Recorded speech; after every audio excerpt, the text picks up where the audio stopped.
Damn, son. The fuck going on, son? This is ridiculous. I just came off of TikTok. I kid you not. I understand why the dating pool is ass, bro, because these motherfuckers is retarded. I ain't gonna hold you. Like, legitimately, I don't think people is actually interested in each other. They just really dating each other for the plot. This shit don't make no damn sense. All right, let me switch this camera angle. Oh, we live already. Oh, what's happening, family? How's it going? What's going on? What's going on? What's going on? What's going on? What's going on? Good evening. Good evening. Good evening. I cannot tell if the air horn is actually running or not, one way or another. Hopefully y'all had yourselves a very, very productive Thursday. It is today. This has been a long day, to say the least. Underscore just resubscribed for 13 months. I appreciate you. I appreciate you. This has been an incredibly long day. We chilling for the remainder of the evening. I said I was going to go live today. I appreciate you. I said I was fixing to go live today, and that's exactly what I am doing. As you can see, I finally, for the first time, resubscribed for 14 months. I appreciate you. For the first time in 4 years since getting all of these doggone belts and acquiring them, I'm able to finally get them up on the screen, or I should say in the background. So just to give you an idea of what we have here, that is the Winged Eagle belt all the way on the right over there. I know it's blurred out because the cameras, I was actually able to figure out how to get everything, you know, the fine quality so that it's not like not as accurate, or I shouldn't say accurate. What's the terminology that I'm looking for? Is it defined? I don't know. Somebody in photography, videography, let me know. But that's a world heavyweight championship right next to the Winged Eagle. In the middle is my favorite belt of all time. That is the Attitude Era Big Eagle. Then over here, the chat is kind of blocking it. The chat is kind of blocking it. If I were to move, matter of fact, let me see. If I move out the way, does it focus? Will it refocus? It won't. It won't. But yeah, so I have the World Tag Team Championship. That's dual plated, pardon me. The 1992 version. When the World Warriors were rolling down at SummerSlam 92, when they were riding in, the clear, like the reflective version of the belt, that's that one over there. And then, of course, the Attitude Era, Ruthless Aggression Era Intercontinental Championship. That's also there as well. So, good times, good times, good times. Jermaine in the building, what's going on? Said your boy's employed now. Hey! How cool is that? Congratulations on the employment. Oh, I'm happy for you. I'd take a shot, but I ain't got no alcohol up here. Although I did buy, shout out to Ciara, she happened to pop into the chat at one point. I did get, because she was able to send me the credentials in order to go and make the order for the Shannon Sharpe Le Portier Hall of Fame edition. Actually, let me go grab it because it's right over here. Oh, the place is a mess. All right. Yeah, so the Shea by Le Portier, this time around, I'm not going to throw away because I was one of the first 25,000 who actually purchased it. So, well, his original, when he first came out with the Shea by Le Portier cognac, and I threw away the fucking box. One of my boys, shout out to Mr. No IG, he still has his. Maybe I'll take it off of his hands. I'd highly doubt that he's going to let me. But what's cool about this one is the photo here on of Shannon Sharpe and his brother, the first two brothers to make it into the Hall of Fame. I'm not one of a collectible item or something of that nature, but I think this is something that's very, very cool. So I'll actually hold on to this because despite how dumb I think Shannon is for throwing away $20+ million engaging in courtal affairs with harlots, I think this is something that should be celebrated. So I'm going to hold on to this for some time. I am a little disappointed only because the bottle in and of itself, it didn't say 2025 edition at the top. Oh, congratulations! But it doesn't say 2025 version. Yeah, if you see it says 2024 edition. So I was kind of hoping that the bottle would say 2025 or maybe one of 25,000, but it doesn't. So I'm gonna need Mr. No IG to hold on to that shit. Congratulations! Oh, but there's that. There's that. Shout out to Shannon. He's doing his thing. Ah, boy. Yeah, we got a few donations that has since coming in. Just resubscribed for 21 months. Yeah, we're gonna get into Mexico real quick. I was down there in Cabo this past weekend. Had a very good time. Thoroughly enjoyed it. Mexicans are awesome. Stereotypical, but I will say this much: the tacos could not beat it. The tacos, quesadillas, those were great as well. Matthew put 5 and say, "Hey Adonis, one of your wives is pregnant. Child number 40 is on the way. Sir, you need to go and get a vasectomy." That is absolutely ludicrous. What are you talking about? First off, one of your wives in this economy, multiple wives, sir, you must have some money. Then to say child number 40, who are you competing with? 40 children? Is there like a Jamaican that you know in Southern America that you're attempting to compete with? 40 children is crazy, but that's neither here nor there. Obviously, it's some sort of embellishment that's going on over here. But if you happen to have 40 children, I pray for your pockets. There's no way everybody's under one roof. So there is that. Tommy put 2 on and said, "Congrats on the new crib. I appreciate that. Thank you very much." Matt put another 5 on and said, "Kid number 40 is a blessing. Road to 200 to fix these birth rates." First off, road to 200 is crazy, bro. At this point, don't even get the vasectomy. I take that back. Why don't we just enlist the services of Lorena Bobbitt? Amputate your phalange, if you will, and remove that from the remainder of your body. You have no business continuing to reproduce. Caleb a 5 said, "Brandon and you say congratulations on the home. He's currently taking care of you due to having COVID. COVID in 2025 is crazy, but speedy recovery indeed." I know you guys happen to work across the street from each other or at the same station. It's escaping me at the moment, but that's neither here nor there. I do appreciate you. Thank you very much on the congratulations on the home. Everybody who is sending their congratulations on the home, I appreciate you guys as well. Typhoon says hello. Hello there, Typhoon. Hello there. Yes, being a homeowner is cool. I am not going to deny that. I have been relatively neighborly the past couple of weeks, if you will, because I closed on the house on the 29th of July, but didn't really get a chance to sit inside the home until now this week, because there was a number of different travels that I had to do. I had Atlanta 2 weeks ago, or 2 weekends ago. Shout out to the Triple P podcast for having me and hosting me down in Atlanta as well. Mr. GH2, I appreciate you immensely. Everybody, Tyshawn, Jariah, Loafin, Olivia, all of you guys. Shit, there's a couple more that's escaping me at the moment. But all of you guys, I appreciate you guys. Then this past weekend down in Mexico, we're gonna get to that in a little bit. But yeah, man, y'all went above and beyond to make sure that I was well taken care of, if you will. In the realms of vibes. And I appreciate y'all for that. Do the student loans know about the new house? No, they don't. And you know what? I have exactly a week and a half to figure out what it is that I want to do with the student loans, because I am no longer in clearance to get forbearance. So I'm a little concerned.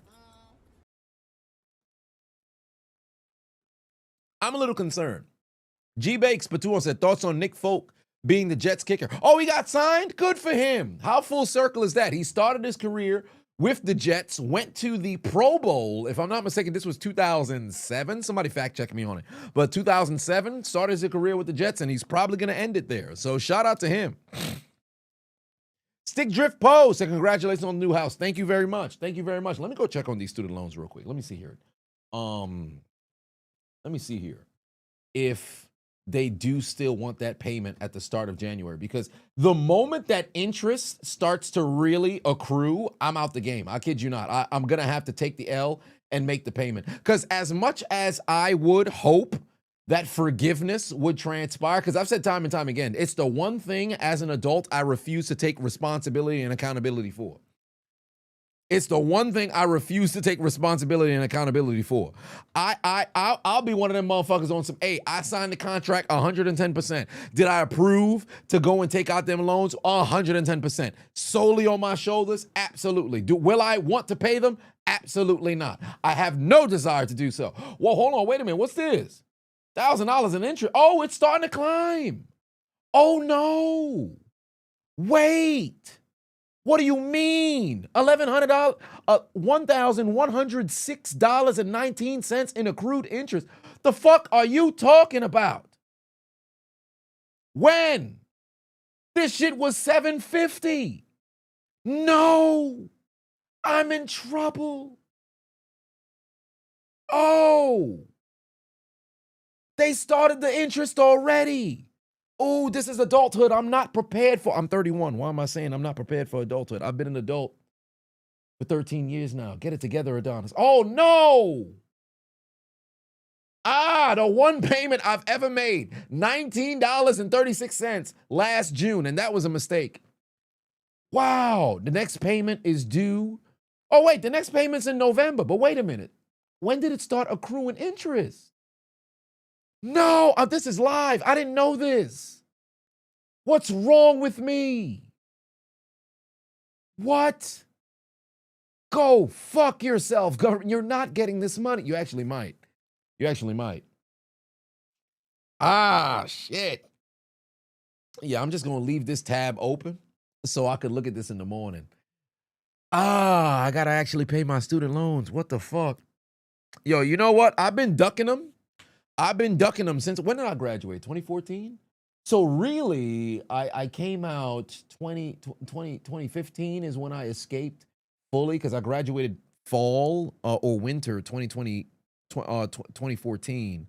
So this been 10 and a half years I've been able to duck student loans for all intents and purposes because they really didn't give no grace period coming out of college. The moment it was done, it was on some pay us some money. So I ducked them for a decade. I think that's fair.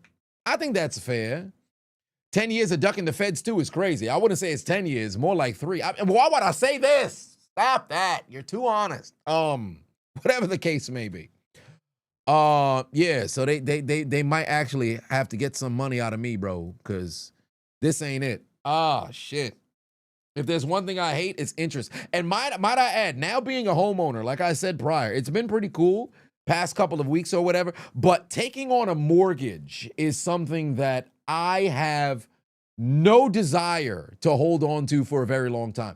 If I got to slave away, and here's my dilemma, right? Because I find myself trying to figure out what's the best method for the next 10 years or so, right? Is it better? And property tax is going to kick my ass. But I set up myself to where I don't have the escrow. So I'm going to be paying the property tax myself, which I think is a bit of a benefit to where I can make that money work for me.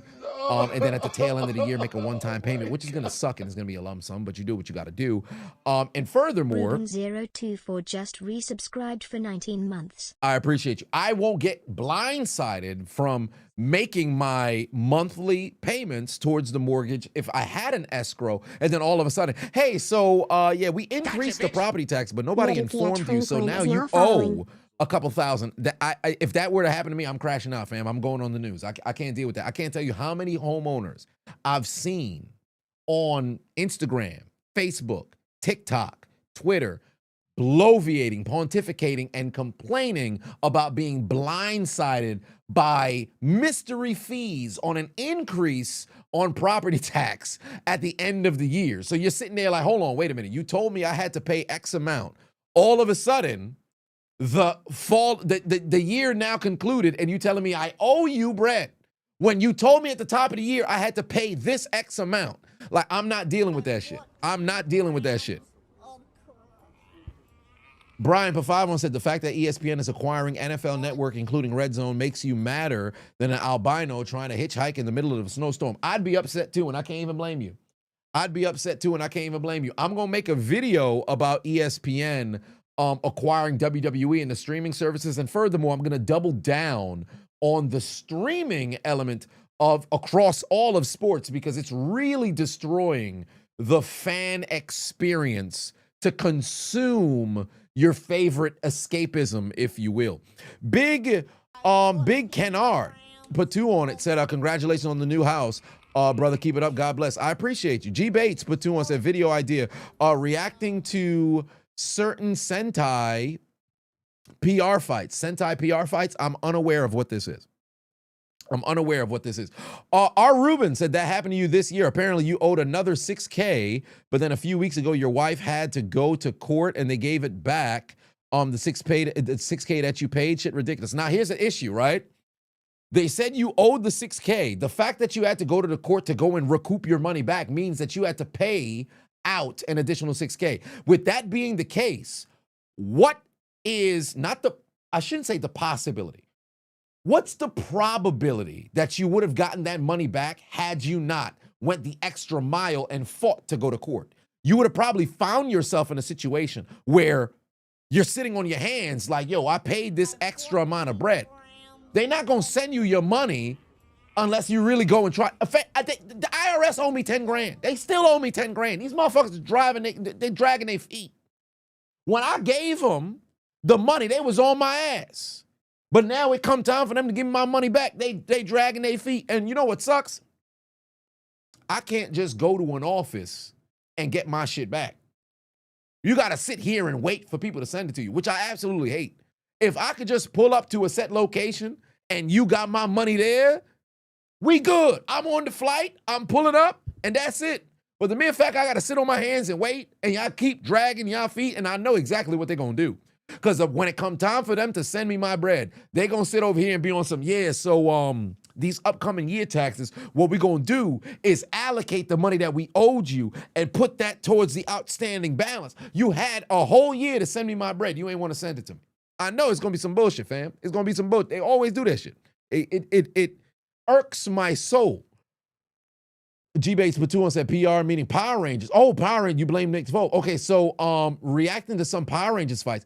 I could, because as an adult now, when you look through the lens of some of those television shows, primarily the Power Rangers, the choreography of the fighting is so ridiculous.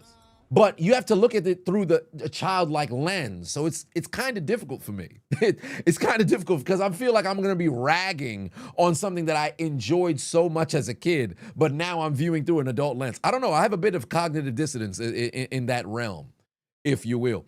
Brian put 10 on and said, congratulations on the new house, Adonis. Would be cool to meet at Brandon, twin brother, and Kayla's wedding. I'm one of your favorite creators. Take a shot for you. Well, I'm not opening the Le Portier now. Actually, you know what? I think I have another bottle. I'm not going to open this one, but I think I have another bottle here.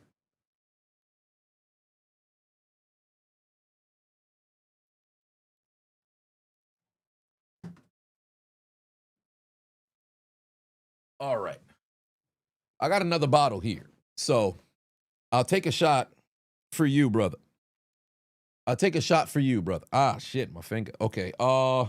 Yeah, by the way, everything in this room, I have to get it set up. And the last thing really, well, there's a couple of things. Because if y'all remember the Pokeballs that I had, they're probably going to go right here next to the radiator. I keep saying radiator like I'm Italian. I watched too much of The Sopranos. So Phil Leotardo's in my head. But I'm going to put the Pokeballs over there. I might split it where I put 4 over here and then 4 over here. So I have it there in the background. I'm still trying to figure out the studio. Again, I don't know if I'm going to be able to get everything done until the tail end of this week, which is coming up in the next couple of days. So there's that. But yeah, Brian, I definitely, if I could pop out to the wedding, I'll definitely pull up. I would love to go to another subscriber's wedding. I have one more that I believe will be coming up. And then I don't want to disclose any information on that. But I should have a couple more. So there is that. He was just about to text me that he was like, oh, well, what do you know? Oh, y'all speaking with each other here. But yeah, here's a cheers to you. Cheers to you.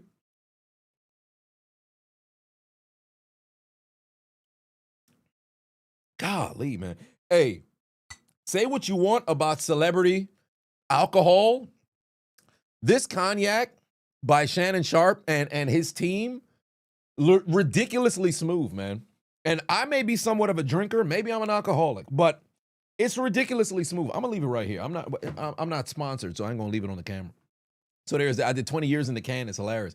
Street Beef's OG yard is the best. Street Beef's OG is awesome. Right, I haven't had an opportunity to go and see it live yet out in Virginia, if I'm not mistaken. So I'm gonna have to go and pull up if I can. But ton of Street Beats videos are on the horizon. So stay tuned for that. I thought I heard somebody was about to get lined. Where that heat at? Oh, my shit over there. Somebody burst into the crib. It's a wrap for me. But yeah, there's that. Cody Patuan said, have I checked out Ugandan soft ground wrestling? I've seen it. I would assume that's where they're just outside and they wrestling in Uganda. I don't know what the significance of soft ground means, but if that's them, I've received a ton of clips. There was one very wild clip that I saw that I will be reacting to. I saved it on IG. I'm gonna have a reaction for that. But yeah, I have seen some of the Ugandan wrestling. Dwayne Patuan said, you guess Jay did not proceed with caution? No, he did not. He shot up that club, and Naomi is now pregnant, but shout out to her. Lo said, what do I mean? I may be an alcoholic. You know what? What would constitute one being an alcoholic? I would assume if you're, obviously your addiction is so outrageous to where you can't stop or it's hindering your day-to-day. I like to say, which I believe all addicts would mess around and say is, I can stop drinking whenever I want. But I did that when I did 75 hard at the top of the year. I didn't touch a beverage for 3.5 some months. No, first off, E and J, don't even get me started. So what would, did I say Jay? I meant Jimmy. My apologies. I said Jay. My Big Jim is who couldn't control. Proceed with caution. Dwayne, you said Jay, so you set me off, brother. But I got to take accountability. I should have said Jimmy. But yeah. So what would constitute as somebody getting the alcoholism is a little bit different. For each alcoholic. Well, fair enough. Fair enough. I might earn my UNC card. It's crazy. But yeah, thank you very much on the congrats on the new house. I appreciate that. I appreciate that. It has been awesome. I'm not one to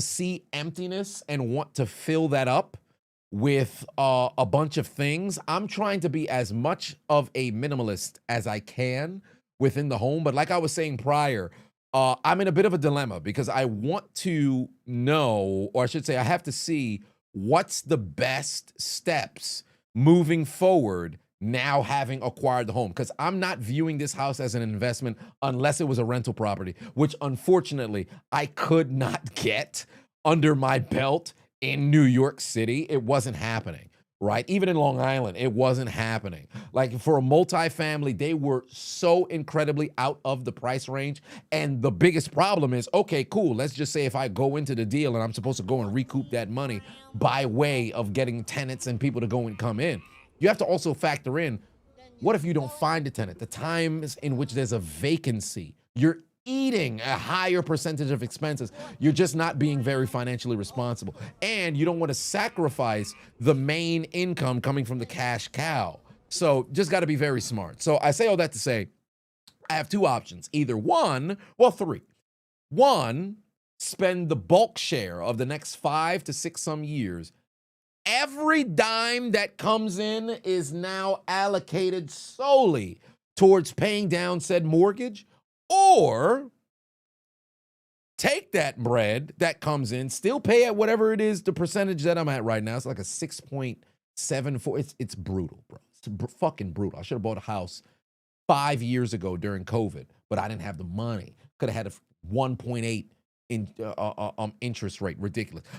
Or do I put myself in a position where I take all of the funds, the surplus that exists outside of what's necessary for me to live, and facilitate all of this monthly, and then throw that into investments and let that compound so that in 6, 7 some years, I can now take that and throw it at the mortgage, or perhaps option number 3, which most likely is going to end up being the option that I go with, doing both.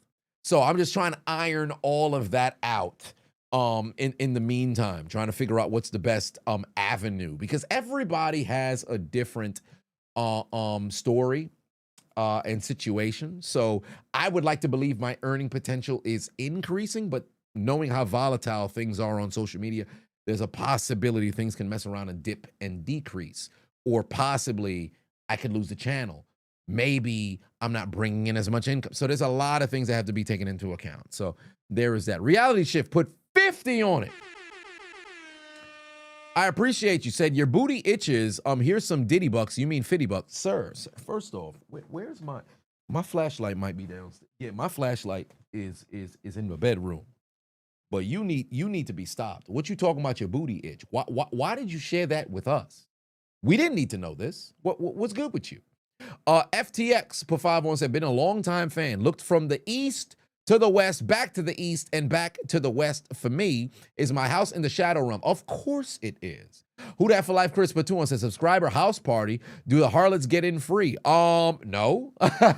I'm no fool. Because you let the harlots in for free, guess what's gonna happen? Some harlot allegations. It's not happening to me. I'm telling you right now, I will not be caught up in controversy. Not me. No, not at all.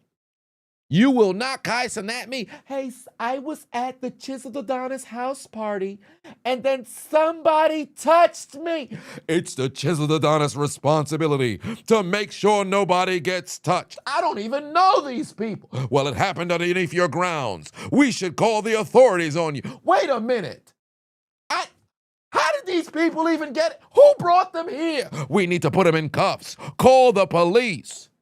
Sir, we heard you've been evading us due to not paying your student loans for 10 years. You know, although we're here on allegations of sexual deviancy and negligence, we're going to put you in cuffs instead of the perpetrator because you owe us money. Why am I being put into the back of the squad car? Wait a minute. Hold on. Now I'm in jail because you wanted to have a house party? It's not happening. I'm telling you right now, it's not happening. You got me fucked up.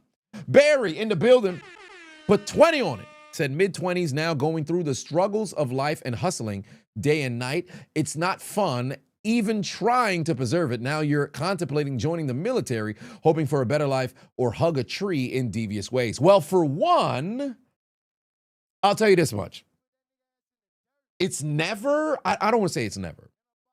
It's a situation where you're probably in a crossroads because you're looking at it like, all right, you had an idea of what your life would look like now in your mid-20s, and maybe your life doesn't reflect that. So you're probably saying to yourself, all right, am I a failure? Am I not doing what it is that I wanted to do? Maybe you did what it is that you wanted to do and it didn't give you the satisfaction and return that you initially thought it would. So you're in a bit of a crossroads. I'll tell you this much.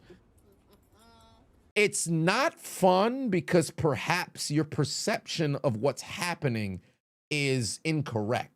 It's all about how you view the what's in front of you.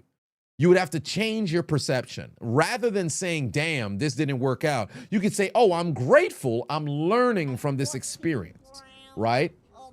It all depends on how you view things. And secondly, remember, if something didn't work out, is it a failure or is it a learning, curve? It all comes down to your viewership of what's the adversity that's in front of you.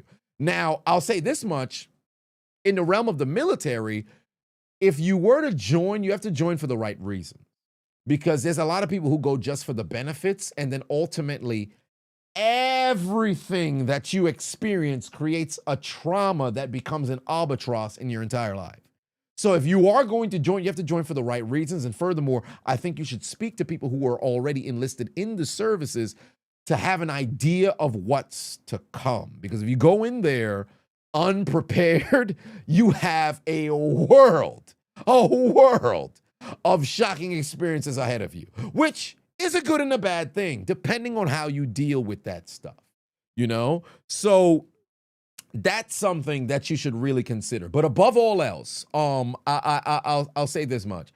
Just take a moment to acknowledge how far you came first, and then think about where it is that you want to go and game plan what's necessary to get there. The negatives are always going to exist in life. Period. Nobody lives their life with no negatives. That's not a possibility, right? But again, it comes down to your perception of everything. So if you have to journal, but get yourself a whiteboard, maybe even grab paper, whatever the case is. Go through everything that you had gone through to get to this point. acknowledge, hey, you know, I survived this shit. I'm still here. Acknowledge that and give yourself kudos in that realm. And then say, all right, I'm here now. Where is it I want to be?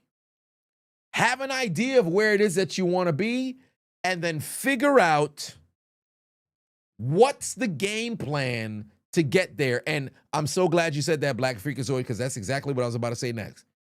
Once you figure out your game plan, get rid of all expectations. Get rid of all expectations. You can have your plan, but you have to understand across life, if you have an expectation of winning, you have to also acknowledge you're opening the door to potentially losing as well. So remove all of the expectations of, all right, cool, this is my plan. This is what I'm going to do to get here. If shit goes left, you have to understand you can't just expect everything to go to fucking code and what you wrote out. Shit gonna go left. Just be prepared for when that happens. And I'm not saying prepared to where you have a fail-safe to you have a counter to everything that's in front of you. But mentally, if you say, all right, cool, yo, some shit went left, cool, I'm prepared for this to endure whatever's in front of me, you're gonna conquer, you're gonna win in the end. It don't matter how long the game just so happens to be, you gonna win in the end. As long as you're willful and mindful of, shit could go left real quick. I've just got to be able to endure that. So that's something that's very important. That's something that's very important. I'm preaching. Quincy in the building. What's going on, brother? Put 10 on. Said, can't tell you how happy I am for you, brother. Long time coming. Enjoy the burbs. Thanks again for coming out and grabbing food at ATL. Glad you're back on 100. Hey, brother, I appreciate you. Shout out to Quincy. We had a chance to sit down for a lunch out in ATL. Very cool, brother. I appreciate you immensely. Everything that you had to go through to get to the point that you're at now. And furthermore, constantly supporting the channel throughout all of these years. I appreciate you a lot, fam. I'm sorry about the what happened with the pandemic and the couldn't mess around and get an opportunity to do stand up in your presence, if you will. But that's neither here nor there. There's always a future, and I can always go back and return as long as I have my voice. So there is that. So I appreciate you. I appreciate you, fam, and thank you so much for your well wishes.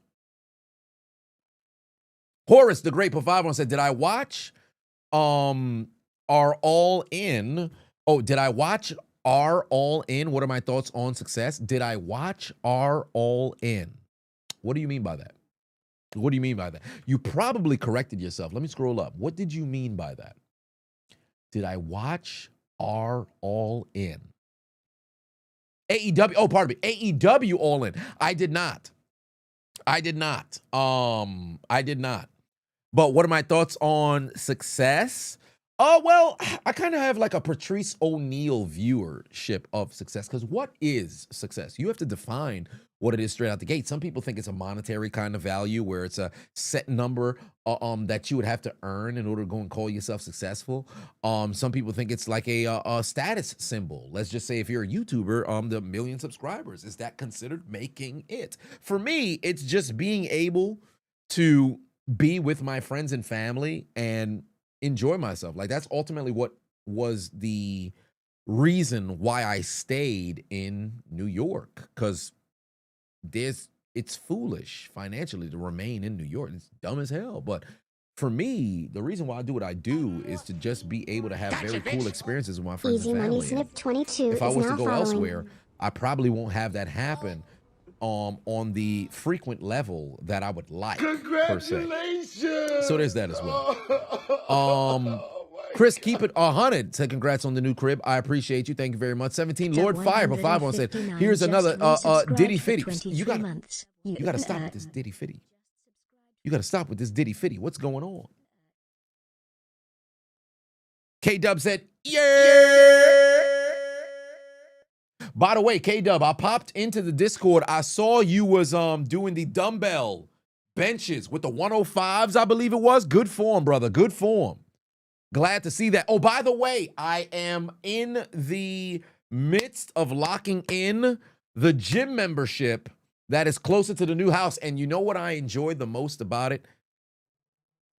It's a blessing and a curse. It leans more towards being a content gym. So with that being the case, and it's more influencer friendly, going there and streaming won't be that much of a hassle. So it's a 30-minute bike ride, about 5.5 miles in order to make it there. But guess what? I like to bike. So I'll probably start the streams, the gym streams, from the bike over the entirety of the workout, and then probably maybe a bit of the bike back. So that's gonna be cool. Now that I have that, so it works out well. I'm probably gonna lock in everything with the membership at the gym tomorrow, and then once that's squared away and we're good, we gonna make it happen. So there's that. Callum said, somebody who's never been to the gym before, where to start? Calisthenics. So push-ups, squats, pull-ups, sit-ups, burpees. All of the body weight exercises is the perfect place to start when you're in the gym. Legitimately, a push-up will do wonders for you. Like, legitimate, there's some people who's out here who don't lift weights. Body weight can get you very far. Do not sleep on just body weight exercise. That can get you very far. Hey, Cliffside, but I wish I could be there at the meetup in Atlanta. Loaf said I'm not allowed to meet you, crying face emoji. If I did go, I would have told you that the reason I converted to LDS, Mormonism, was because I found Mormon white girls attractive. You converted? You became a Mormon because you found white girls attractive? Son joined the religion for pussy. That's crazy, bro. That's crazy. I'd have restricted your ass too. Low key, I might consider blocking you. but that's neither here nor there. Cliffside put 2 on, said, how's Marv Glover? You miss him doing comedy? Yeah, that's my guy, man. We were just talking early. He's in Atlanta right now. Yeah, he's in Atlanta right now. Yeah, he's in Atlanta right now. Where's Marv? Yeah, Marv's in Atlanta right now. Yeah, that's my guy. We literally talk every single day. That's my guy for real. Daniel put 5 on, said, thoughts on WWE going to ESPN for $29.99? Is WWE nuts for keep pushing fans away like this? You have bills to pay. This is too much. Is this too far? 100% is too far. 100% is too far. They keep slutting themselves out to the highest bidder. First, you had the WWE Network, which was incredibly groundbreaking and very, very smart. You sold it to Peacock for $5 billion, which I understand. Or was it $5 billion? Let me see here. WWE Network sold to Peacock. This was, what was the deal? Was it $5 billion? How much was the deal? It escapes me. They acquired it because it was a ridiculous number. What did they sell it for? Let's switch to Endeavor. 2019 sold.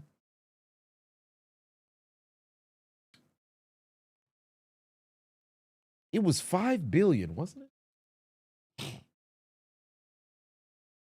It escapes me. Oh, pardon me. They sold. No. ESPN is it escapes me. But whatever the case was, it was $1 billion. It was $1 billion. Was it $1 billion? Because ESPN, it says $1.6 billion for ESPN. What was the deal for Peacock? It was a multi-year deal, but why the fuck they don't have the $1 billion for a 5-year deal? It was a $1 billion, right? The Saudi deal was $5 billion. I thought the Saudi deal was $1 billion because it was $100 million annually. The Saudi deal was $100 million annually.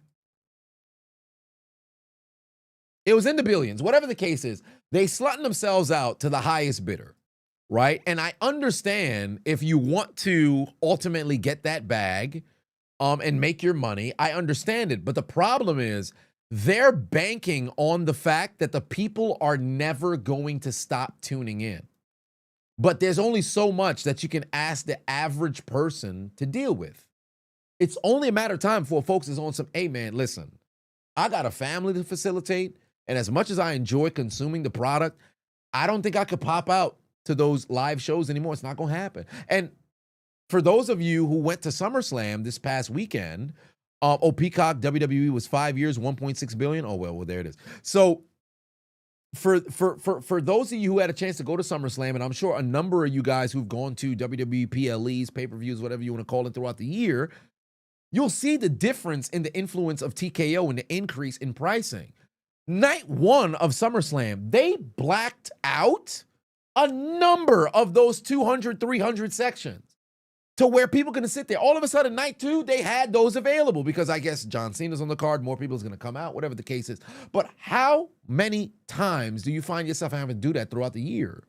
You're hustling backwards. You're essentially cheating the people from being able to go to a show and enjoy it. That it's like they tripping, fam. They legitimately tripping. They wildin'. About to convert to AEW? Shit. I mean, if you can, if you can, do what you got to do. RJ, first time chatter, said, what's going on? How am I doing today? I'm doing all right. I'm thoroughly enjoying today. It's been a fun time. Cannot complain.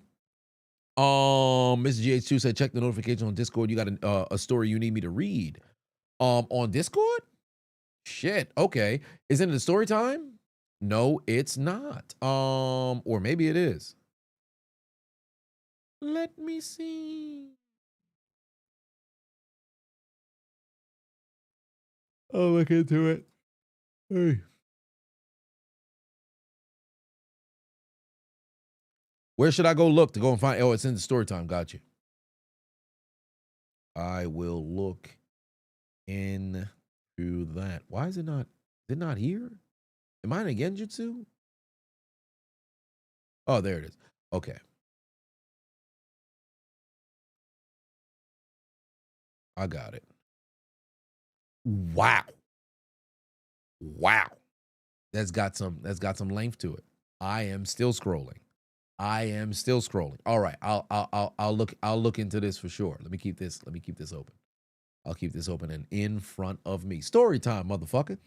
Okay, I bet. Let me tell you about what happened in Mexico. So first and foremost, think I encountered the cartel, right?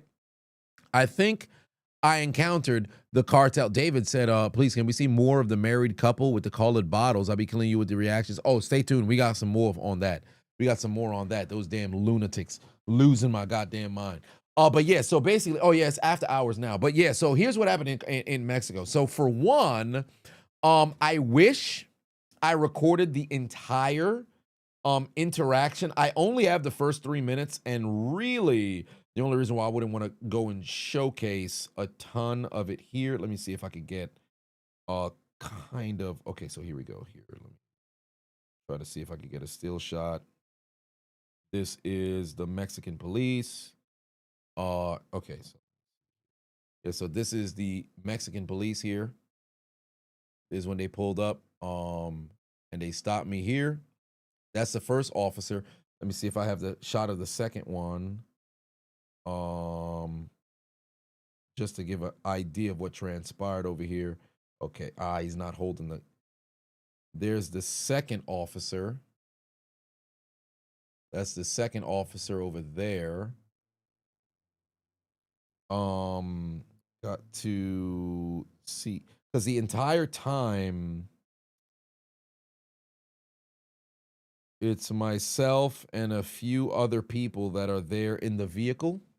It's myself and the policia. Yeah, so it was myself and a few other people who's in the vehicle. So we were driving from, and I was behind the wheel. We were driving from Cabo to the northern side of Cabo. Let me see if I can. This is, so we came from Cabo St. Lucas and we were driving to La Paz, I believe it was. Oh, pardon me. The Playa Balandra, Playa Balandra, something like that. Playa Balandra is where we were driving to, right? So it was northern. So we were driving about 2.5 hours going upwards north, right? So basically, what ultimately ended up happening, should play the cops theme, is hilarious. So ultimately, what ended up happening was they said I was above the speed limit. There came a point in which there was not necessarily, actually, it was a fork. Came to a point in which it was a fork. Speed limit dropped from 60 kilometers to 40. I'm an American. We deal with miles rather than kilometers, but that's neither here nor there, right? So it dropped from 60 to 40, drastically like that. I will admit, I was over 40. I was moving about like 50 or something. And what does 40 kilometers even translate to? Let me see.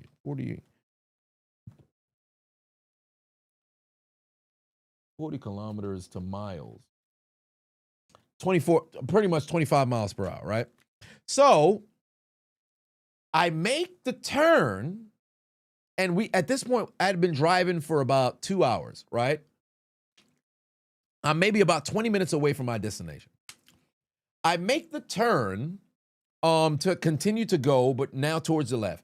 Here come the police behind me, pull me over or whatever the case is.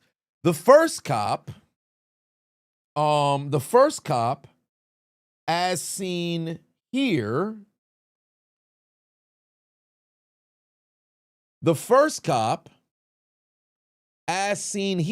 is pointing and saying, and he barely speaks English. So, and which is, I'm in a foreign country. In my case, I'm an American citizen, so I'm in Mexico. At this point, I'm at your mercy, right? It's my fault for not speaking Spanish. So he's trying to explain to me that it was 40, kilometers, right? And I'm like, okay, cool. Where do we go from here? Is there a situation in which it's a ticket that's being issued? What's happening in this situation, right? So he ends up asking, let me see if I have it. I should have it to where he asked for my ID. The second, so there's the ID, give him the ID here. Yeah, so there's the second officer. Yeah, so this officer here is he can speak English, right? So he can speak English. So he's attempting to tell me, all right, there's a situation where they have to write a ticket or something of that nature. I'm like, all right, cool. I'm letting him know I'm leaving the following day because this was on Sunday. So I'm letting him know all of this is like, cool, you got to get the ticket, whatever the case is, but I'm leaving tomorrow morning. I'm not going to be here. So if there's something that has to be paid now, or what has to be done in this moment so that we can part ways and go where we got to go, right? Because I'm not going to sit here all day, albeit you've got a job to do. But if I have to leave the country tomorrow, what's going to prevent me from taking said ticket, leaving the country, and just never coming back? You're probably going to need something, right? So he tells me it's a Sunday. The police office is closed. I said, hold on. That was the first red flag for me because he's like, yeah, so we have to issue a ticket. The first cop is like holding the ID. I guess they never went back to their car. So I don't know if it's a situation where if the system in the vehicle isn't updated to the point to where you can do looking up or registering tickets from the vehicle, which I would highly doubt. They never went to their car. They just kind of stuck around. So I said, ooh, that's a red flag. That's kind of weird. First dude looks like he's trying to Google what the citation would be. And at this point, the whole time I'm recording off of my the meta glasses. So I'm making sure I'm keeping all eye contact at all times because this officer here, the entire time, has never taken his right hand off of his weapon. His right hand was on his weapon the entire time. He was like this. Every time his hand was here holding, I believe that was an AR. His hand is here the whole time, and he's like speaking with this hand, but he's like this the whole time. So I'm not breaking eye contact with either. Like I'm transitioning between the first cop, the second, because the first one has my ID. So I'm looking at him. He's on the, I could view him through the front windshield, and then the second officer is on the passenger side. And mind you, I'm not making any allegations that they may not have been authorities, but you have to take this into account.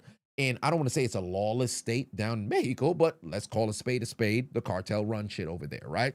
And where we were driving into cartel territory. So with that being the case, I'm just looking like, all right, if somebody makes a move, I gotta go. And let me make sure that I have this here as well, so you have an idea of what's transpiring. I should have one shot of the car in front of me. Okay, perfect. This is me taking the ID out of my and that's my hotel card right underneath my phone. I'm taking the ID out. But take a look at what's in between the steering wheel, right? Don't look in between my legs, but take a look at what is in between the steering wheel. The car is still on. Traffic stops, you're supposed to turn the car off. I wasn't taking no chances. Let that officer had lifted firearm one time, my foot on the gas, I'm going. I can't take no chance, because if I cut the vehicle off, the time frame from turning car on, going from park to drive, is much longer than just going from park to drive or straight from foot off the brake straight onto the damn gas. I wasn't taking no damn chances. I wasn't taking no chances whatsoever. So in the midst of the conversation, first officer looking up something, and he's got my ID like this. He's like holding it on the top of the phone while trying to search for something. So at first I thought maybe they're trying to see if the license is clean or some shit, or if I happen to have any sort of outstandings. But I'm like, yo, wait a minute, this ain't America, right? I doubt that's the case. They're probably trying to go and find something. But second officer, like I had said prior, had said, the police office, the police station is closed. And I said, so if the police station is closed and today's a Sunday, if people were to receive citations or tickets, what happens then? We just received the ticket and we got to pay it tomorrow? What's the significance in you telling me that the police office is closed today? I don't understand that. Like, why would you even bring that up? If I can't go pay it today and I would have to come in tomorrow and I'm leaving the country, why would you even bring that up? So he's like, oh, okay, you guys have any money? I said, oh.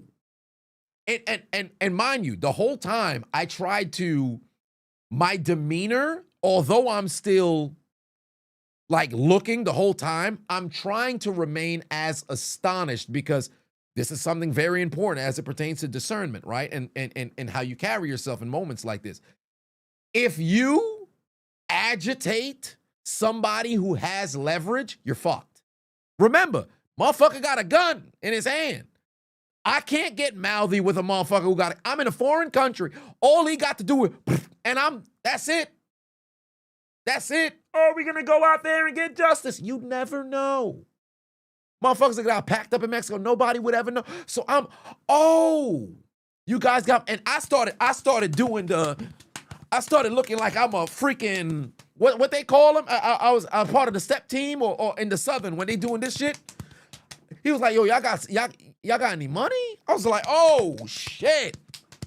I don't think we have cash. Because the whole time, the moment that they brought that up, I said, yeah, there's a possibility this could be a extortion attempt that's going on right here. Because the moment that they brought that up, some ain't right. Some ain't right. You just told me the police station is closed. You said this out your mouth. You said it's closed. Then you want some, do y'all have any money? What the hell that? So if I can't pay the ticket today, what you asking me for money for? Oh, so this is a situation where I could probably kick you some bread and then we could get out the situation. Okay, cool. So I'm like, oh, we need money. Is this to pay the ticket? I thought you said that the police station was closed on Sundays. He's like, yeah, it's closed. But you guys got to give us something. I said, so the moment that he said that, I said,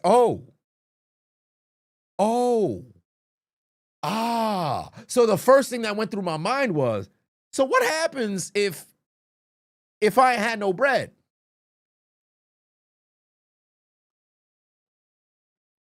What happens here? I got about like how much money I had? Maybe like 270 something in cash. So I said, no, So the whole time I'm standing there, well, sitting there, and it's myself and others in the vehicle, and they speaking to the officer as well. So I'm sitting there, I'm like, all right, bet. What's the best move here? First officer comes back over. Is this one on the video? Where's my first officer comes back over? This is, let me see when he walks over to, all right, this is him looking at the, go back to the first one. He's looking at the license. He comes back over. That's their conversation there. One here. Ah, shit.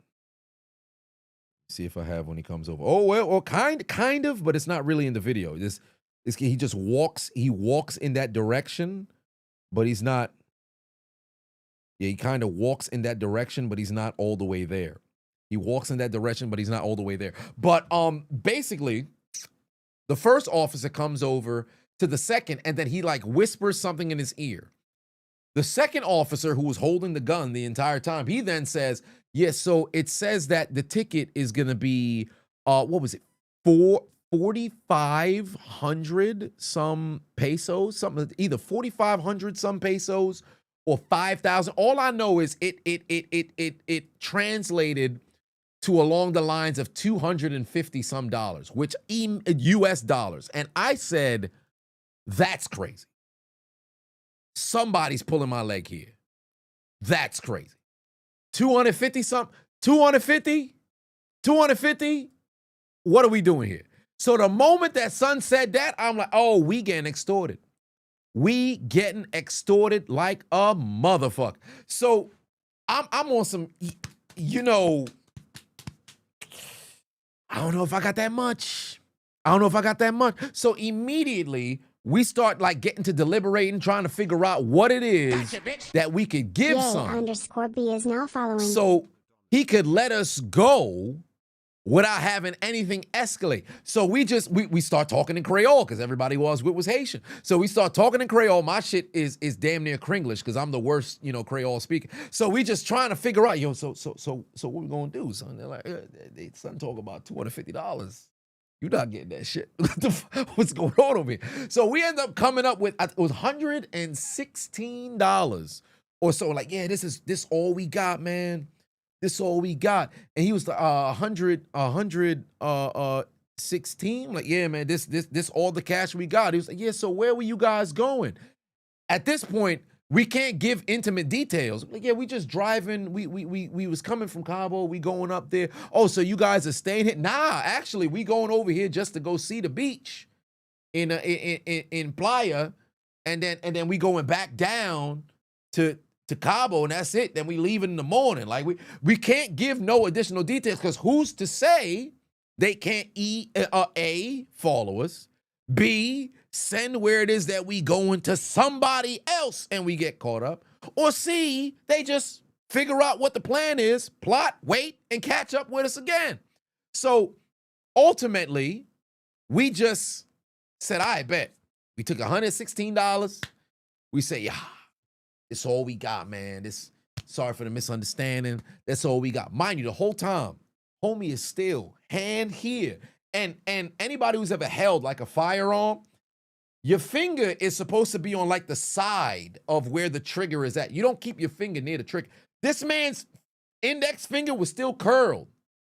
He was ready to go the entire time. That's why I said, yo, I low-key, we almost got a line. Because the whole time, I made sure everybody hands was fucking present at all times. Like when we having a conversation about the money, so what are we going to do about this money? And we talking in Creole. So what we going to do about this money? See, he's saying $250. I don't think we got that. Yeah, I don't know if 250 was that seemed like they just making up the number. Yeah, me personally, I wouldn't give him the 250. Hand got to be up at all times because the moment that one go down, it's a bad situation because this dude is ready to go.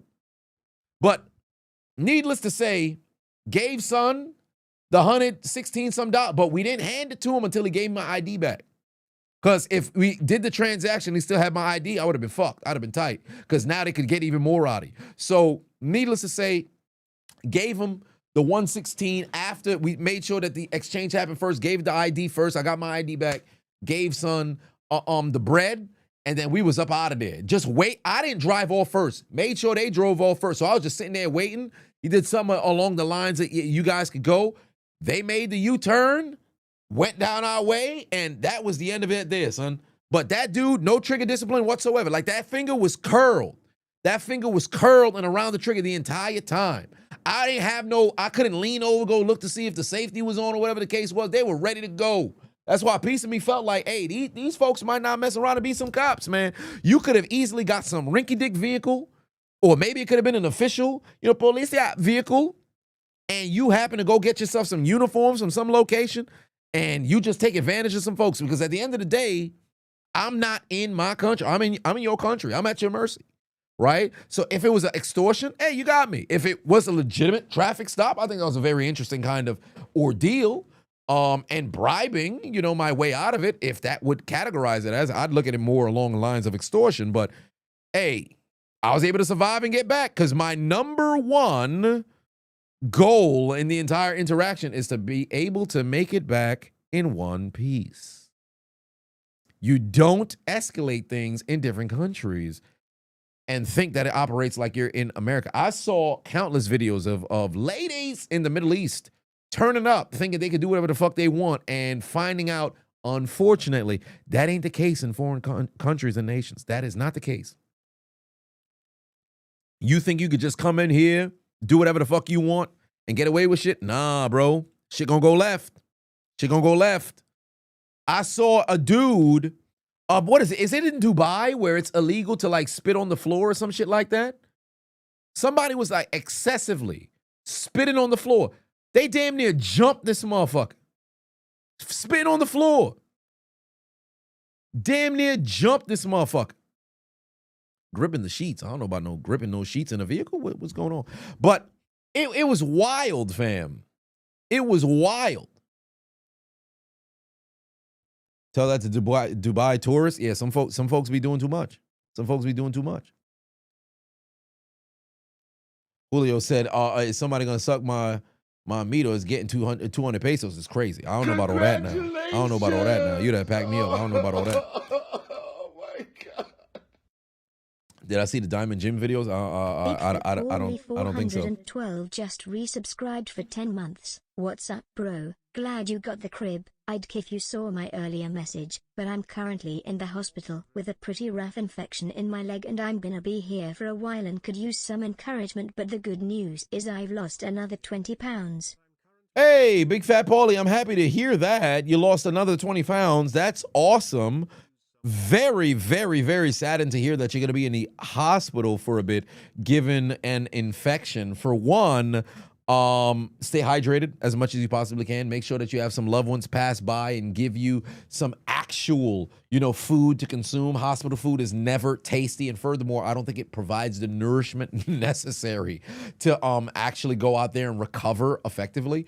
But above all else, just keep your mentals in check, because if the mind isn't right, the body will not be right either. But if the mind is right, the body will follow. So with that being the case, just make sure that you keep yourself in the right state of mind Now I'm through curious, and through. where does my, at the time, primary reason to convert to LDS put me on the all-time down bad tier list? 100%, Matt Beast. There's no reason why you would become a Mormon just for some pussy. Like, that's crazy, bruh. That's crazy. Man's decided to say, you know what? That white nectar over there, I need that. So you know what I'm going to do? I'm going to become a Mormon in order to get the ass. And you know what the biggest issue was? This whole time, son said he became a Mormon to go get some white pussy. He never disclosed if he had got the pussy or not. So it was a failure. You became a Mormon and failed. What was the purpose? You never once said that you got the booty. The whole time you was, yeah, man, I became a Mormon in order to get that white neck. You never disclose if you got the ass, bro. That's a goddamn shame. Oh, Ace Vane in the building. What's going on, brother? What's going on, brother? Hey, let me tell you something right now. If y'all haven't already subscribed or followed Ace Vane on all social media platforms, you are wildin'.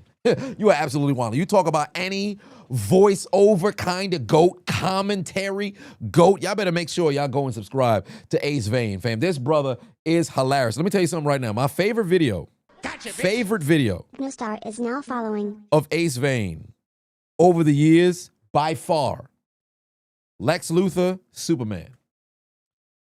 Where someone was like, hey, let's say we about to go to war. Say, we, you speaking French? That shit never gets old. That shit never gets old. Legit, I might still have it bookmarked on Instagram. That shit never gets old. That shit never gets old. I'm deported anyway. That shit never gets old. Big W Ace Vane. Y'all make sure y'all go and subscribe to something. Oh, even the question. Can't forget the question either. What's your name? The question. The what? The question. That shit never get old. That shit never get old. Yeah, when Lex Luthor was president. That shit hilarious. Well, We? I What am you mean talking we? to You speaking girl. French? That shit She never get isn't old. in LDS, but game is game. Oh, you're talking to the girl. She isn't LDS, but game is game, brother. You down bad. You down bad. Myla said, "What made me start doing commentating videos? I was just throwing a bunch of stuff against the wall and seeing what would stick back in 2016. But truly, what ended up leading to the sports commentary, because I don't recall if I had done sports commentary prior to late 2016 when I did 3 isolated NFL videos on individual plays. I remember there was a Seahawks-Rams game where the punter got absolutely leveled. I think his last name was Ryan. There was that got like 350-some thousand views on Facebook at the time. But what ultimately galvanized me to want to do it was I'd see these clips come along and I would think of Chris Berman at NFL Primetime. And I always said to myself, yo, somebody should make a funny voiceover on it. And I used to make just isolated videos on anything.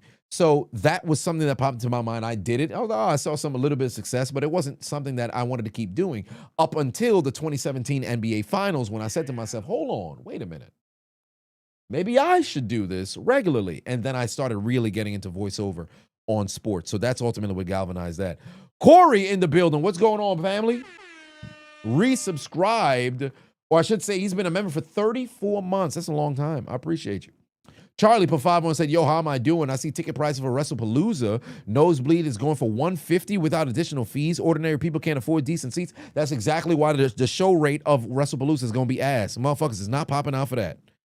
I'll tell you that right now. Motherfuckers is not popping out for that. Bandana, 9-month member, said, you wanted to tell me how proud you are of me. Congrats. I appreciate that, man. Thank you very much.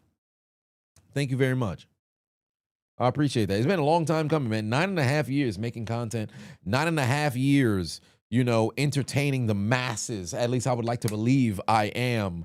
And it's been a long journey to get here. And I kid you not, I was thinking earlier today, I would love, and I think I said this prior, I would love to, when I'm on the cusp of 1 million subscribers, because it's not a matter of if, it's a matter of when.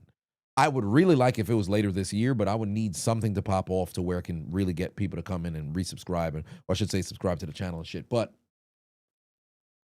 I would love to do a live stream when I'm on the cusp of 1 million subscribers from my parents' house where it all started. And do it from there. And I think I might get emotional for it. Like at first I didn't think I would, but I think I might, because it's been a lot. It's been a lot, fam. It's been a lot to get to this point. It's been a lot to get to this point. Lauren said, you're super happy for me in the new crib. Thank you. Thank you. Thank you. I'm happy to be able to plant my flag somewhere, have a crib that's here that I can make stuff happen. So that's going to be very cool. That's going to be very cool. Yeah, less than 200,000 left to go. I think I'm at like 198 or 197,000 and some change. So we got some work to do. Live stream hitting 1 million. Yeah, it'd be a live stream. Once it's like at 999,999 that's kind of too close. But once it's at 999,000, I'm low key, I might just stream all day. Like I might just stream all day in preparation. I'm waiting on that moment. So there is that. Am I living in upstate New York? No, I wouldn't go that far now. I wouldn't go that far now. Your boy Chris said, then what was my lowest point? Because you never seen me showing effects of being down right. 2018. 2018 was by far my lowest moment. 2018, because for one, 2018, I was trying everything under the sun, and that was in the midst. And I talked about it in, I think, yesterday's video, and then also on Instagram as well on my when I was talking about Linktree. 2017 to 2019, late 2017 to midway through 2019, I had 5 to 6 strikes on the channel, literally for a year and a half. What does that mean? Whenever a strike came off, a new one showed up. And those of y'all who've been subscribed for that long, you remember those times. That's why I been on, I think I've gotten anywhere between 48 to 49 total strikes. I've missed out on a total of 55, 56 total weeks of uploading on YouTube. So that's well over, a little over a year of being able to upload. Not, you know, combined, yes, but not in a row, because I haven't been like blocked for an entire year. But there'd be a week here, 2 weeks here. On 7 different occasions, I've had 2-week suspensions. On every other occasion, it was a 1-week suspension. But every single time, I was in a situation in 2018 where I saw myself gaining a bit of traction. 2018, I lost, that's when I made the Fat Family commentary, right? With the hands on knee, hands on knee. What was it that I said today? He ate 5 pizza boxes on the way home. That video, over 100 million views across all social media platforms. I only got credit for like 18 to 20 because when I uploaded on YouTube, it didn't have my @ name on it. Everywhere else had my @ name on it. Whoever downloaded it from YouTube and reposted it, it pretty much went viral from there. I didn't get, you know, credit for that. I probably would have already been at 1 million, right? But it wasn't just about that, getting the credit portion. My Facebook page that I had been grinding for 2.5 years on, well, 2 years on, that got taken down because of that video. For bullying, right? And Facebook at that time was my largest follower base. YouTube was second. I hadn't even gotten to 100,000 subscribers yet. So Facebook had 168 or 169,000 some followers. They took that from me, right? And I couldn't get that back. And during that time frame, I wasn't monetized yet. I hadn't received no bread. I'm living off of 1 credit card and everything that my parents or my mom is cooking and where my dad is driving me. I have a goddamn thing in my account. So here I am trying to make it. And throughout that entire year, it was blow after fucking blow after fucking blow.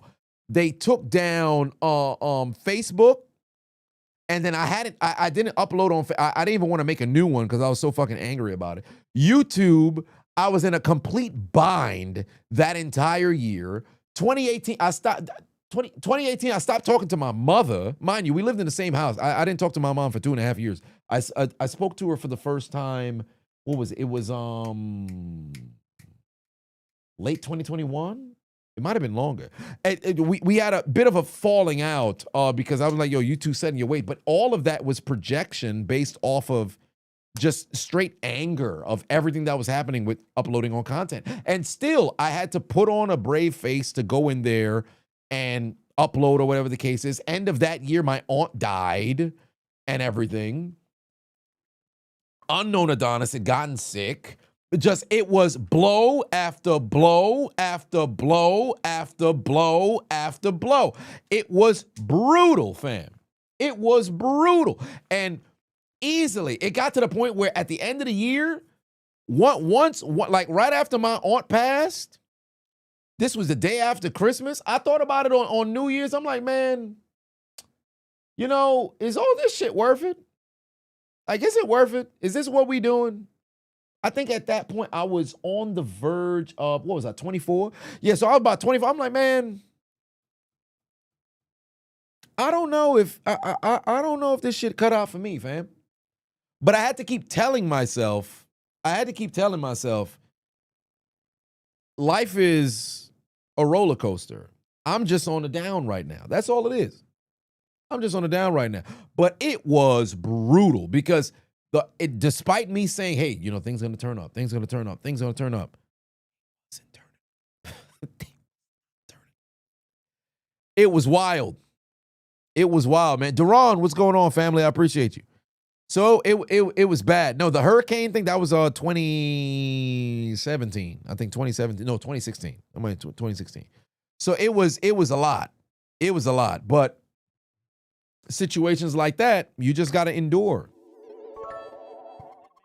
You just got to endure. Now, people on the Discord are dissing me, but I'm laughing at all of it.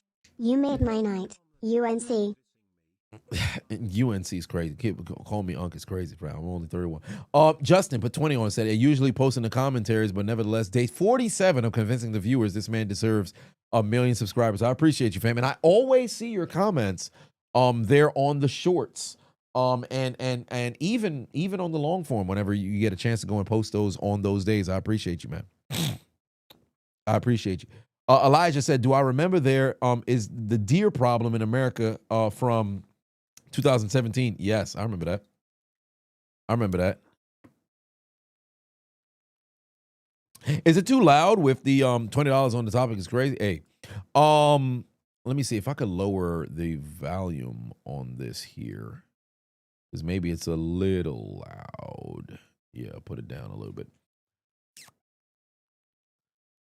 Akira said, you cannot see yourself taking not talking to somebody for so long. What you mean? What's the background over there? Metropolis said, hey, no WrestlePalooza for you. You're just gonna have a long game sesh of Fire Pro, Rumble Roses, and Def Jam. Fair enough. Green Wolf Pateno said, you think we all have had those years of pain, brother? You in college, 2018 to 2020 was worse. You've been much happier since you dropped out, had some dips, but kept rising. Hey, man, kudos to you. Kudos to you, because that is legitimately what it's all about. That's legitimately what it's all about. We all gonna have our ups and downs, our highs and lows. And I'm somebody who speaks from experience. Like, anytime that you hear me give out any sort of counsel, when people talk about, unfortunately, dealing with death in the family or any sort of problems that they have within the life, I speak from experience of what I've had to endure to get to this point now, albeit my situation is not the worst, not by any metric, but all I can tell you is what my mindset was in order to go and make it through. So there's that. Am I continuing the WWE tournament bracket? You know what's crazy? I have to actually go get that website back. Maybe we'll do it tomorrow prior to SmackDown, because we'll have some time. We'll have some time. I'm still in New York. AJ said, now that I have the new house, am I living with somebody or am I living by myself? I'm by myself. Did I hear about one of the Menendez brothers getting denied parole today? No, I did not know that much. Minneapolis Miracle got you subbed, hurt like a motherfucker. Hey, that Minneapolis Miracle shit. And you know what sucks? That day, because that commentary was delayed, because I ended up having to go to the hospital. For those who remember, because that same day when the Minneapolis Miracle happened, I couldn't even watch that live. I had to listen from the hospital bed for the person who was next to me. Because during the Steelers and the Jaguars game, well, the evening before, I can't remember what happened, but I had like the flu or I was sick. All I know is I was watching the Steelers blow it against Jacksonville in the season they should have won the Super Bowl in 2017, but it was played in 2018, right? And the Saints and Vikings came up next. I'm en route to the fucking hospital after the game is already done. And I'm listening to the game because the television that was on my side was fucked up. So I can only listen to the people who's next. And I'm here, oh. I'm like, what the fuck is going on? Somebody says Stephon Diggs just scored, and I couldn't see a damn thing. I had to watch it back in the morning when I came home. I was sick, literally and figuratively. It was brutal. Am I interested in NFL Street Reborn? Not really. Oh, let me open up that link for the for WWE theme songs. Now I got it open. Perfect. Bandana for 5-1 said, did I hear that they released the guy who put a hit on Young Dog? What? Really? Well, he's not gonna live for long. He's not gonna live for long because that's public. He ain't gonna live for long, so that's public. They're gonna slide for him. Oh,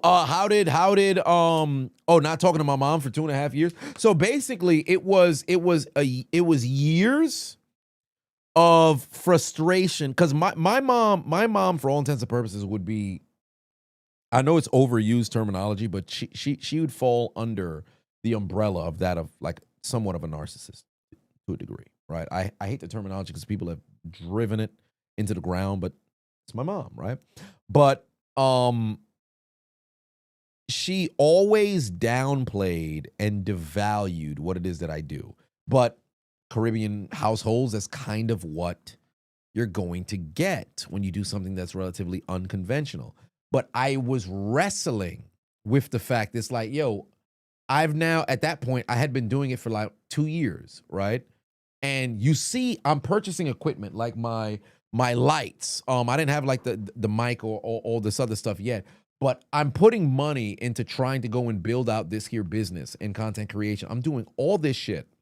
And every single time, no matter what it was that I was doing, she would make shit difficult for me.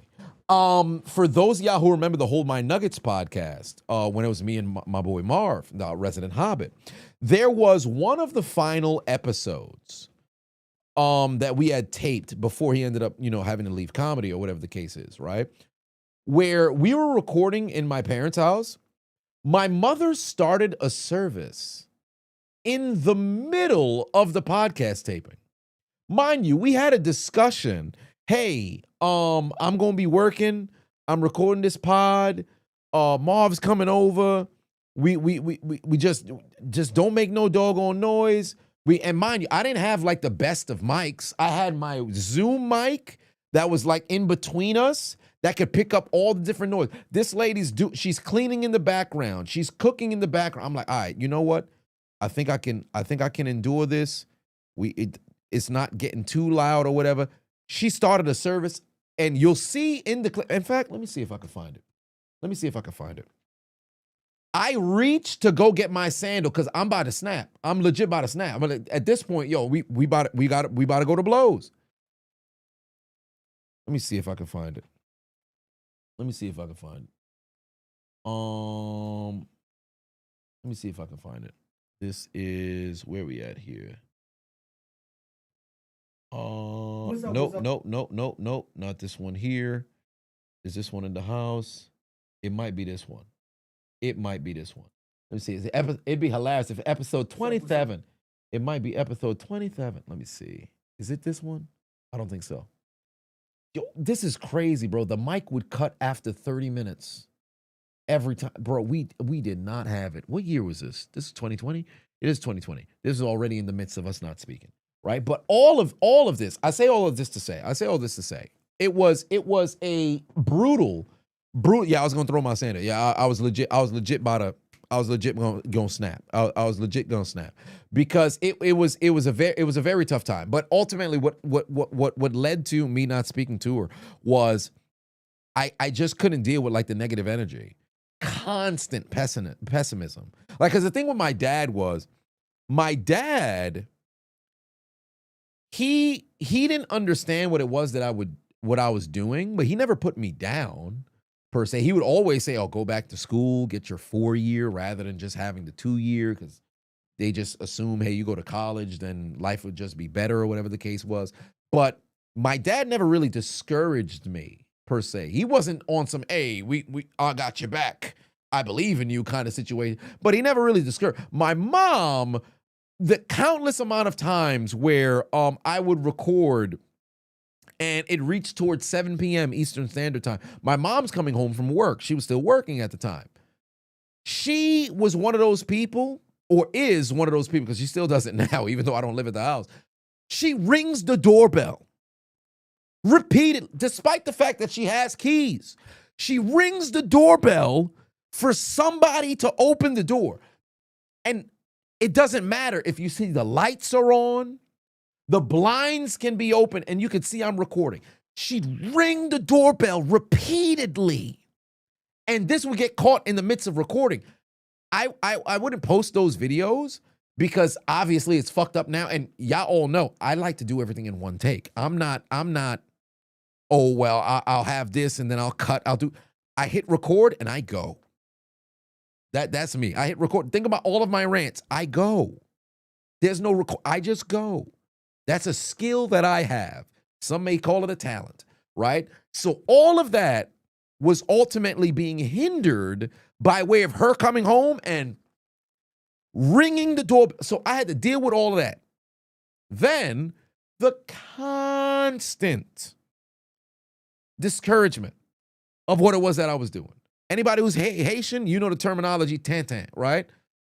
Ça tantan wap fait. She'd always say that, oh, this is a joke that you're doing. Oh, this nothing serious that you're doing, or whatever the case. I'm like, every single day you said, it starts to weigh on me. And the moment that 2018 came along, where everything, you feel like nothing going right, and then here you are, throwing that shit in my face. Shorty almost ended up on a t-shirt. I'm telling you, I was going to snap. I was legit going to snap. And you got to take into account, it wasn't just that year. It's years of thing building up. I think I may have told the story before. Worst day of my life, maybe even still till this day, was the final high school game because I put so much stock into my senior year of playing football. Because I've said this before. High school, we went on like an 18-game losing streak. From sophomore year through junior year, we won one game, and that was my final game my junior year. We were fucking ass. And think about it. As a kid who grew up, you got dreams of playing in the NFL, playing at the higher level in college or whatever. You're losing. That shit weighs on you. And if you're somebody who actually gives a fuck about playing, because there's some people who go and they play team sports. They don't care if they win. They don't care if they lose. They only care if they perform well. And some people just happen to be happy to have the camaraderie. Some people just happen to be recognized as somebody on the team. Some people just like, to just go out there and have fun or whatever. I wanted to win, right? Senior year came along. We were good.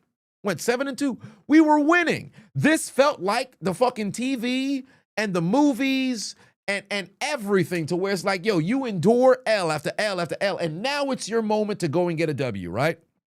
Long story short, we lose by one in the semifinals in the playoffs, right? I am broken. You talk about heartbreak. If I were to close my eyes and go back to that moment, I might cry. I might mess around, turn into The Rock. Get the chills, fam. I might, low key, they coming, right? So I walk home. Well, not walk home, but I get off the bus. I come home, right? And I'm just defeated. Legit, if I died that day, all right, cool, right? I wouldn't even be upset. I walk inside, shorty say, and my mom that is, she say, y'all lost? Because every time I came home, she never said, oh, y'all won. It was always, y'all lost? It was always like that. Even when we was winning, y'all lost. It was never anything that was optimistic. Like, oh, y'all lost? And I'm crying. You can see the tears. I got like the choked up voice. And I say, yeah, we lost. It's over. It's like, oh, good. So now you can go to church on Sundays. I promise you. I'd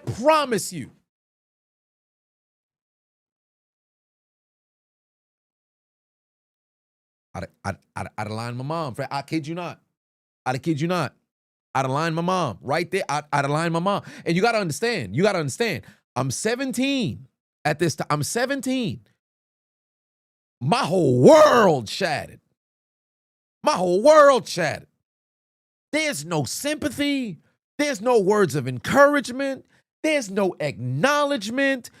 Everything crashing down. During this time period, my pops was hospitalized on 3 different occasions. And you in a bind, bro. It's like nothing going right. The moment that had nothing going right. I'm ready to snap, but I had to stop myself. I'm like, you know what? I went and I sat in the basement for 2 hours. Complete darkness, nothing, just staring at the floor. Pitch black. I sat in the basement for hours, bro. And you know what's crazy? I bring this up to my mom now. We have a good relationship now because I said, you know what? I forgave her. And I forgave myself for the way that I felt as well. I'm like, you know what? She just set in her ways. There's nothing I could do, fam. What am I going to do? Hold on to this fucking hurt and pain and trauma? Fuck that shit, man. I'm going to let it go. I'm going to let it go. Could it pop up at one point in which if I'm blessed to become a parent at one point down the line? Perhaps. Perhaps. But I moved on from then. But I had to tell myself, hey, man, listen. What you going to do? You just going to hold on to this shit for the entirety of your life? Because you've seen people get bested by their traumas.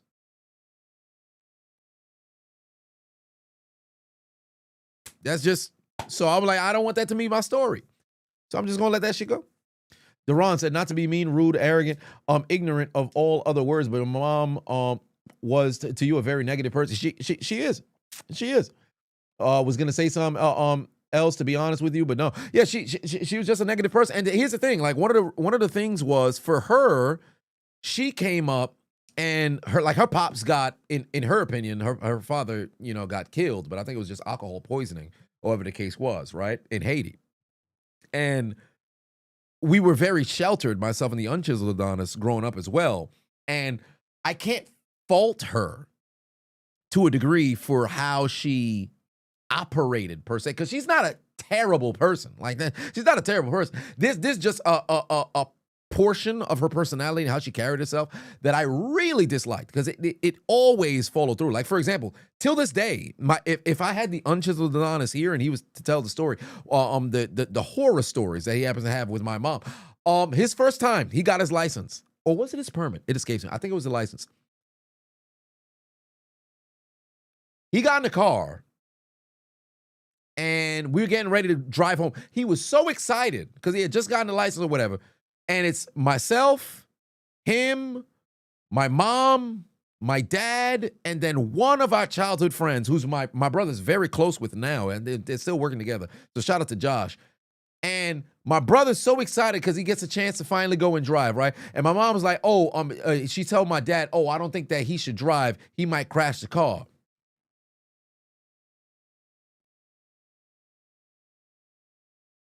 Whoa, where did that come from? And mind you, it's not even one of those things where it's like you have a parent who can tell jokes and it comes off as if you just trying to like cut ass and, you got me, mom. That wasn't the case. It was everything what felt morbid. Everything felt bad. Like it was never in that kind of tone. And you know what's crazy? This was in 2000. When did my brother get the license? 2009? I think he got his license when he was 19. It was either 2008, 2000. No, I think it was 2009. It had to be 2009. Earlier this year, shout out to my boy Stein, who got married. I was a groomsman in his wedding this past June. The wedding was in Connecticut. Mind you, it's 2025. My brother's going to be 35 next month. He takes my father's car. He's getting ready to take my father's car to go to Connecticut. We were at a wedding in Dominican Republic where myself and my brother, we were going drink for drink, right? This was back in November. We were going drink for drink. Shout out to Jeff. And my brother was kind of incoherent, somewhat drunk, whatever the case is, right? But we're on a resort. My mom says now in June, when my brother's getting ready to go and drive to go to Connecticut, she says to my father, I don't think he should take the car. He might crash the car. You saw how he was at the last wedding. I said, and I'm not there. My brother told me over the phone. I'm like, yo, this is 16 years apart. You said the same shit when he first got his license to now, 16 years later, same shit. Now, here's the thing. If it was a situation where you're trying to joke, it's a hilarious zinger. But that wasn't the case. And my brother, although he doesn't want to admit it, he never moved on from none of that shit. Like, he's carrying the weight of all, no pun intended, because he's carrying a lot of weight, but he carrying the weight of all of that shit for the last 25 years. Without all of that shit. And she just like legit, she's just the shit that it's like a knife in the heart and just twist, bro. Carrington 29 is now following. It's brutal. It's brutal. But I still love my mom. Like I got no hatred for Shorty. None whatsoever. I keep saying Shorty, but I got no hatred for her whatsoever. I think obviously things could have been different in different aspects per se, but no, it's my mom. You know what you gonna do? You know, I think had it been different, I probably would have been a different person. Yeah, she's a person who sees the glass half empty. Like even I was talking to her earlier today. I was trying to explain investing and stuff like that. My dad, to a degree, I don't even say my dad was like that because I almost don't even remember the man he was before 2007. Because this dude was like, he ruled the house with like an iron fist. And then he had a near-death experience. I believe it was like a tumor, a cancer, something of that nature in 2007. He was on his deathbed. And somehow give grace to God, he was able to come back, right? And since then, he literally, like, if you ever, and I think I said this before, if you ever watch the Peaky Blinders where Tommy, John, and Arthur had said they died in France, but they were able to survive by the skin of their teeth. So everything after that point is extra. That's how my dad views life. It's like he died in 2007 and all of this time after has just been extra. So he's been a very, very positive person. I legit have never in my life heard somebody say something negative about my dad. Nobody's ever said something behind his back. Even when I've been behind some back, like listening, nobody's ever had something negative to say. He's just a incredibly positive person, which I think is maybe why there's a ebb and flow, well, I shouldn't say ebb and flow, but a yin and yang per se between him and my mom, whatever the case is. So very interesting, but whatever the case may be. Yeah, those are my parents. Those are my parents, man. Those are my parents. Very interesting folks to say the least. Very interesting folks to say the least. But and it's why with the unchiseled Adonis, despite the fact that he let me down in the weight loss journey and everything there, I still can extend a little bit of grace because he's probably still carrying all of that shit and doesn't know how and what to do to try to get past it, because I'd like to believe I moved past it because I forgave, whoever it was that I had to forgive, because forgiveness is for you. It's not for them, it's for you. You got to let that weight go. I can't just be living my whole life carrying this shit and this burden, this albatross on my shoulder. For what, fam? Fuck that shit. Hey, man, listen, it wasn't what it was. Darkness 1107 you go through what it is that you got to do through and you move forward. I resubscribed for 9 months. I appreciate you. I try to, do what I can to go and help son, but hey, man, we'll see. We'll see. Darkness, I appreciate you. Just resubscribe. Much love, brother. But yeah, there's that. Music said what introduced me to the channel was my crash out of the Steelers losing to the Browns in 2021 playoffs. Been subbed to the channel ever since. Congrats on 800K on YouTube. I appreciate you, family. Much love. Still hurt about that loss. Still hurt about that loss.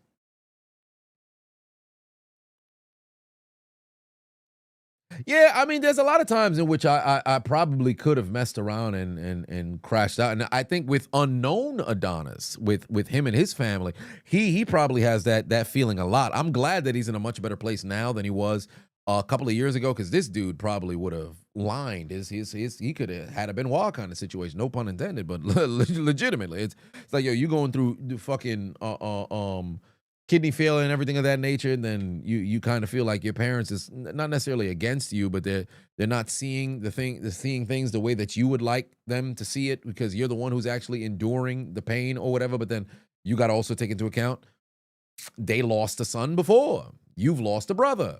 It's a lot, it's a lot, to say the least. That's why I've constantly stated, like, although I'm making the content and everything like that, when I'm not live, I'm trying to mitigate and handle so many different things. So I attempt to try not to allow myself to get stretched thin, but sometimes it can be a bit overwhelming to where I got to take a little bit of a break, even if that's for a couple of days, because it doesn't take too much for me to be able to go and reset. But I just, for me, my fam and my friends is like my lifeblood. If dating back to my 2016 video of friends versus family, if I call somebody my friend, you're damn near my family at that point. I have a vested interest in making sure that you're okay. And I do have somewhat of a savior complex solely because of my upbringing as well, kind of being, ignored to a degree. So now I feel as if I have to do what's necessary, not to get the attention. I don't think I do it for the attention. To a degree, maybe admiration and an acknowledgement. Perhaps that's something I got to work through, but I try to always make sure everybody's okay. And the moment that somebody's, you going through something. What you mean you going through something? Well, what we got to do to be able to get you through. But some folks got to be able to walk their own path, man. Some folks got to be able to walk their own path. So it's like that. Sounds like I'm a good friend. I can't give that verdict. It's up to the friends to ultimately say if I'm a good friend or not. I'd like to believe I am, but it's up to the friends to say that much. Sometimes us men need a regular peace, mental health day just to catch ourselves. We go through a lot. Well, yeah, it's very important. That's why I've always said whatever makes you laugh and whatever it is that you really enjoy, you have to just compound that. That's why with depression's a battle that nobody sees, and it's internal, and I do believe it does exist. However, if you're able to find a way to go and laugh at any point, the same behaviors and whatever it was that you consumed in order to go and laugh and find joy in that moment, just keep doing that shit. Obviously, life, be lifing, as the urban youth would say. And there's times in which you feel as if you can't keep doing that. But the mere fact that exists and you can crack that smile, you can laugh, and you can have a bit of joy, that means it's possible. So just continue to harp on that. But the battle in depression is your mind ultimately leaning in the opposite direction. So that's where it comes into play, where it's like, all right, decision got to be made internally, I guess. So, at least that's just my thought on it.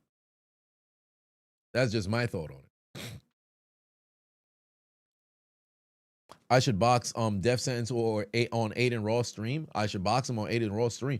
Is Death Sentence going to be on Aiden Ross stream? Is he going to be on Aiden Ross stream?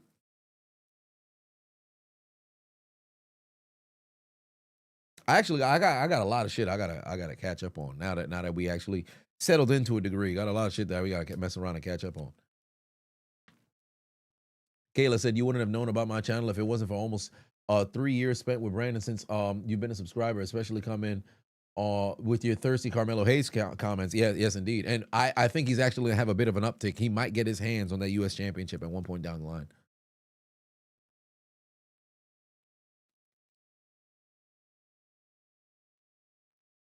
Braun said, depression don't mix with happiness. Depression likes sad and depressing thoughts. That is true. Hence why when you find yourself in a situation where you are battling there, once you find that bit of joy or whatever, that pessimism overcomes like an albatross to go pull you down in the opposite direction. What are my thoughts on Roblox bringing Chris Hansen out of retirement? Roblox, Chris Hansen. What is the correlation between the two? How did that union even happen? Shallow said, you just learn to keep stuff to yourself. Whatever issues you're dealing with, you just have to deal with it yourself. Don't want to burden anybody with your BS. See, I felt that way I felt that way as well until I took into account, wait a minute, I'm not the only person going through some shit. Because think about it, the same way that you'll say you don't want to burden somebody who, let's say your friend or something of that nature, right? Your friend probably going through something as well. And being a good person, being a good friend, you might want to be on some, hey, you know what, you going through something. Let me try to, put a bit of focus on you to help you get through. If you got some good friends and people who really rocking with you, they'll do the same for you. Not to say that you're going to burden them through and through, but it can be an ear that can listen. And you have a conversation just to say, hey, you know what, let me get this out. Because sometimes you just got to vent. Sometimes you legitimately just got to vent. Like me and Marv, the resident Hobbit, we send voice notes every single day. Not every day requires a vent or something. We'll just update, hey, this is what we got going on. This is what I got going on today. This is the goal for today, and let's go see if we can accomplish that. All right, bet, let's get it, let's go, and that's the end of it, right? But there's sometimes it was just like, all right, yo, I just got to vent, get some shit off my fucking chest. You don't even need to respond. I'm fixing to just send it to you so I know I sent it to somebody. You ain't got to say a goddamn thing back. But let me get this sumbitch off my chest. I bet I'm back to regular life. Like that's just that's just what it is. That's just what it is. Colorado Ranger, Pateno said, congratulations to the homie. I appreciate that. Congratulations. Oh, my. Congratulations on the home. Thank you very much, family. So this Roblox situation is what? This I should react to CJ the Champ. Oh, CJ the Champ makes some funny ass videos, man. I think he just dropped one on sale. It keeps popping up on my recommended. I probably have to watch it. Last thing I seen of him was maybe the Kid Boo. Maybe the Kid Boo. Carrington, what's going on, family? Oh, Brandon said Lecrae dropped a new album. Hey, can't go wrong with that Christian rap. Good stuff, man. I haven't heard some Lecrae in some time. Let me see. So Roblox.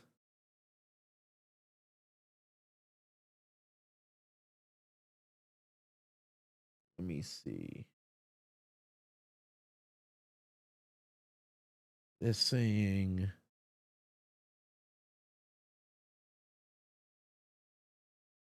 what happened?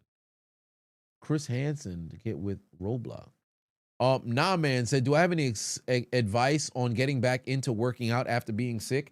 Walking is big. 8 to 10,000 steps a day. Walk, get out outside of your house, if you will. Go for a walk. That can go a very long way. If not, being able to walk, push-ups, sit-ups, squats, pull-ups, calisthenics, that's something that could definitely help you there. But above all else, movement, just any form of movement. And if you're not able-bodied to be able to go and move, then whatever can be utilized, you go and give that a shot. You go and give that a shot. Just movement, movement, movement, movement.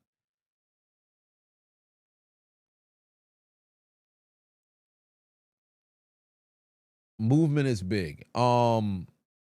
Hammer said, I'm the GOAT, brother. Love my streams. I appreciate you. Thank you very much. Yeah, football season coming up. I'm thoroughly excited for it. I know it's going to be a very good time.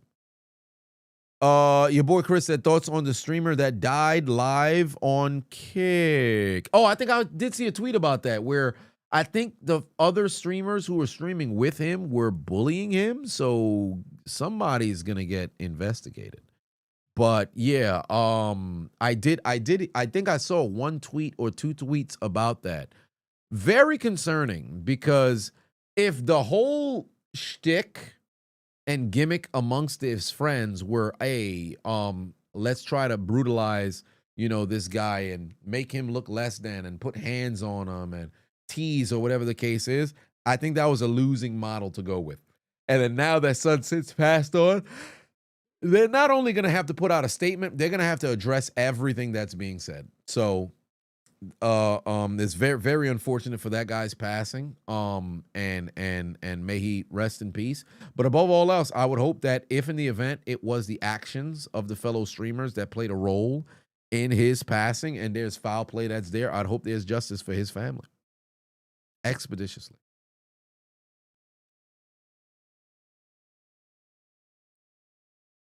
Josh said the Roblox situation has taken over the internet, yet Chiseled hasn't heard about it. Remember, I've always said I'm somebody who on the internet, but I ain't on the internet.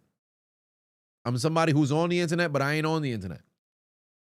So I post here, and then I haven't a clue what the hell's really going on out there. Am I streaming over this weekend? Tomorrow I'll be live. Saturday, there's a family barbecue. And then Sunday, I have to link with the fellas. So unless I do something more early, I'd be able to stream. But Saturday is going to be very tough. Saturday and Sunday is going to be very tough unless I do it a bit earlier. And truly, I think probably Sunday, Sunday, unless it's in the morning, it's clipped. But I've been taking all of the mornings just to be able to set everything up out here. So they've been torturing him for months and paying him $60K, and he kept sending the money to his family, his mom, and he tried to get them out, but it was too late. Interesting. Oh my God. Suarez said, a lot of times when you live in the Place house turned you 28, reside just under, you feel like you resubscribed made for a huge 21 mistake. You months. can't even How's the have new real house? privacy to do what men should do. You're pushing 20. You want to be a mama's boy no longer. Yeah, so it's just a matter of game planning. What you got to do is save up, save up as much bread as you possibly can. Now, granted, you're 20, so you're working age, right? So if you're in college, it's a little bit tough because, of course, you have to allocate time towards school and studying or whatever. But anybody who's between the ages of 18 and 30, even if you're a little older, you can give it an attempt. As if you don't have children, right?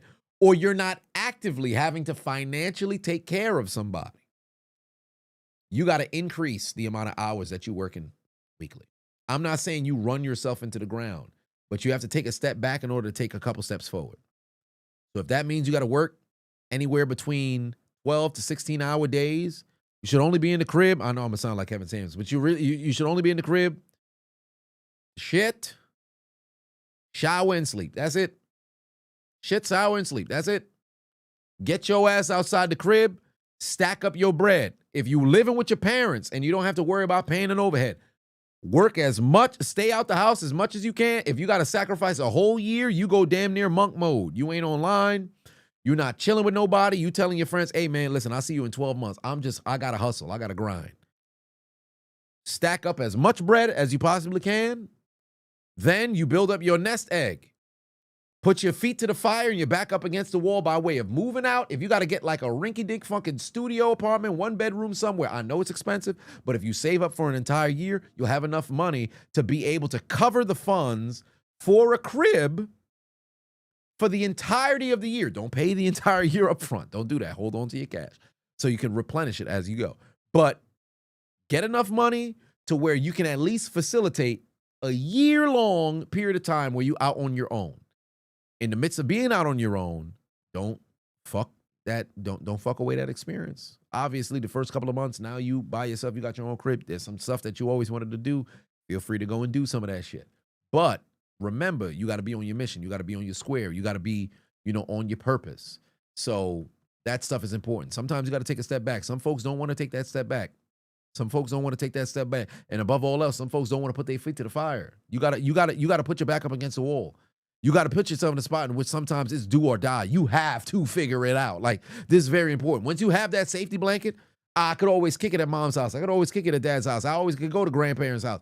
Sometimes you got to put yourself in a spot where it's like, hey, man, listen, if I can't make it this month, I'm not only just homeless, I might be a bum. Like, there's different levels. There's some folks without a home. We had some folks who went homeless who were still able to make shit happen. But they got other spots where it's like, yo, not only am I homeless, I may not be able to eat today. I don't think I'll be able to take a shower. Like, there's times in which you gotta risk in order to really find out who you are at your core. Sometimes that's necessary. Right? Sometimes that's necessary. Car payments is killing you. Hey, time to downgrade that vehicle. Go get yourself a hoopty. If you got to sacrifice for 2 years, get yourself that hoopty, fam. Get yourself that hoopty. MTA going to $3 in January. Oh, hell no. That's crazy. $3 for what? You don't find that suspicious? Amy in the building. What's going on? Rating with a party or two. I appreciate you. You don't find that suspicious? Amy Yeah, man. underscore 360 rated my stream with 2 viewers. K-Dub said the Roblox situation started because there was a guy who was going into the chat rooms and basically playing, catching predators. He'd pose as youths and catch pedos. Roblox caught on, and they basically told him to stop because he was going about it the wrong way. Their stock ended up dropping like millions. Chris Hansen has stepped in and now involved with questioning why Roblox stopped that guy from catching pedos. Ooh, interesting. So was it kind of like the predator poachers and then also those guys that was on Twitter that was damn near 3Ding and jumping out of trees to go and stop these pedos from doing what it was that they were doing? Like, what was, I guess it would come down to the manner in what it was that they were doing. Oh, he works with the law. If he's doing it legally, then there should be no reason why they would want to go and shut that down. It probably behoove them to endorse what it was that he was doing. So that raises the red flag to say, ooh, somebody's probably got some skeletons in their closet and some outstandings that they want to keep under wraps, and they might mess around and get exposed. So that's something to think about. That's something to think about. Duran said, you're 37 years old. You live with your mom, and how this world is now getting your own house or apartment is expensive and it's hard, but a lot of people don't see it or get it. Well, yes, because I'm not a proponent of saying, hey, you're a failure or you don't got your shit together if you live with parents. I think you should stay with your folks as long as you possibly can, or when it's financially responsible to do so. Now, all that being said, the plan should be to get out. All of that, what I said prior, we're putting your feet to the fire and everything. You have to establish a plan to where you don't remain there the whole time. Because if you haven't taken any risks whatsoever, you're doing yourself a disservice for all intents and purposes. You have to take the risks and be able to get out. But with that being said, if you ain't got no doggone job, or the job isn't paying enough to be able to facilitate, rent or whatever the case is, it would not be smart to immediately move out. If, let's just say you're making $2,000 annually is crazy, but let's just say you're making $2,000 a month. If you're going to get an apartment where it costs $1,500 for rent, utilities is probably going to run you anywhere between $200 and $300 something dollars. You got $200. Feed yourself. We're not even getting into account. We're not even taking into account miscellaneous or anything. That's a losing situation. So you gotta have an idea of, all right, cool, I'm at my folks' crib. It's way too fucking expensive to go get an apartment or something like that. What moves do I have to make so I would be able to support myself now living on my own? Now, let's just say if there was a relationship kind of situation down the line, you got to always take into account as well, hey, am I in a position to be able to take care of another person? Sometimes folks be getting into relationships for financial reasons. Also, hey, man, listen, they just so happen to have a crib that I could stay at and not have to pay for. So maybe I should get with them. So you start couch surfing and shit. So it's a lot. It's a lot. You just have to figure out a plan. There has to be a plan. So if it's like, all right, bet, yo, you 37, you at your folks' crib, shit expensive out there. All right, cool. But if in those 19 some years that you've been adult, you ain't take no risk, hey, listen, it's time to jump. It's time to jump. And guess what? That parachute, although you have it, it might not open. Shit might not open. You might get a little close to the ground before maybe there'll be a lifeline. Maybe some gonna mess around and catch you. Maybe the parachute might just mess around and open, but you got to be willing to go and take that jump. You got to be willing to go and take that jump. Juan said, speaking of you wasted 5 years just laxing at your cousin's house, not being forced, focused and determined as you should have. And listen, let me tell you something right now. The mere fact that you've already acknowledged, hey, man, listen, I let time get away, that's the first step. That's the first step. You look at it like, yeah, you know what? If I really allocated a shit ton of time and resources towards what I claimed I wanted, I could have been here. All right, cool. I got to make sure that shit don't happen again. Some folks be on some, man, yo, I wasted so much time. Fuck it, I'm going to waste more time. The game already over for me. What? What? It's like with fitness. When people be on some, hey, man, yo, I'm about to start a challenge. I'm going to be on my shit. I'm going to make sure I'm working out. I bet. You miss a couple of days. Yeah, man, fuck. I fell off my shit. You know what? I'm just going to stop 100%. You never going to get where you want to go if you stop. What are we doing? So you just got to get back on your square. That's just what it is. You got to just get back on your square. Figure out a plan. Go for it. And in the midst of figuring it out, remember, nothing's going to be perfect. Perfectionism never going to lead you nowhere. Sometimes you got to do it broken. Sometimes you got to do it wounded. Like, hey, listen, I don't know what the fuck I'm doing, but this is what I think is going to work. and I'm gonna give it what I can. That's just what it is. That's just what it is. Goku in the building. What's happening, family? What's good?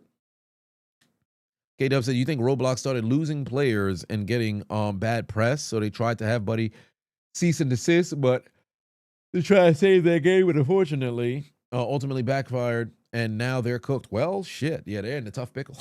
They're in a tough pickle. They're in a tough pickle. Gasman said, you jump like a motherfucker and your chute had holes. You're still here in America by yourself, though. Hey, listen, it's tough. Like, for example, Brown, one half of the Black and Brown film. Shout out to Brown. This dude, you talk about somebody who legit jumped. Mans was trying to be an actor. Homie was attempting to see if he could be a soccer player.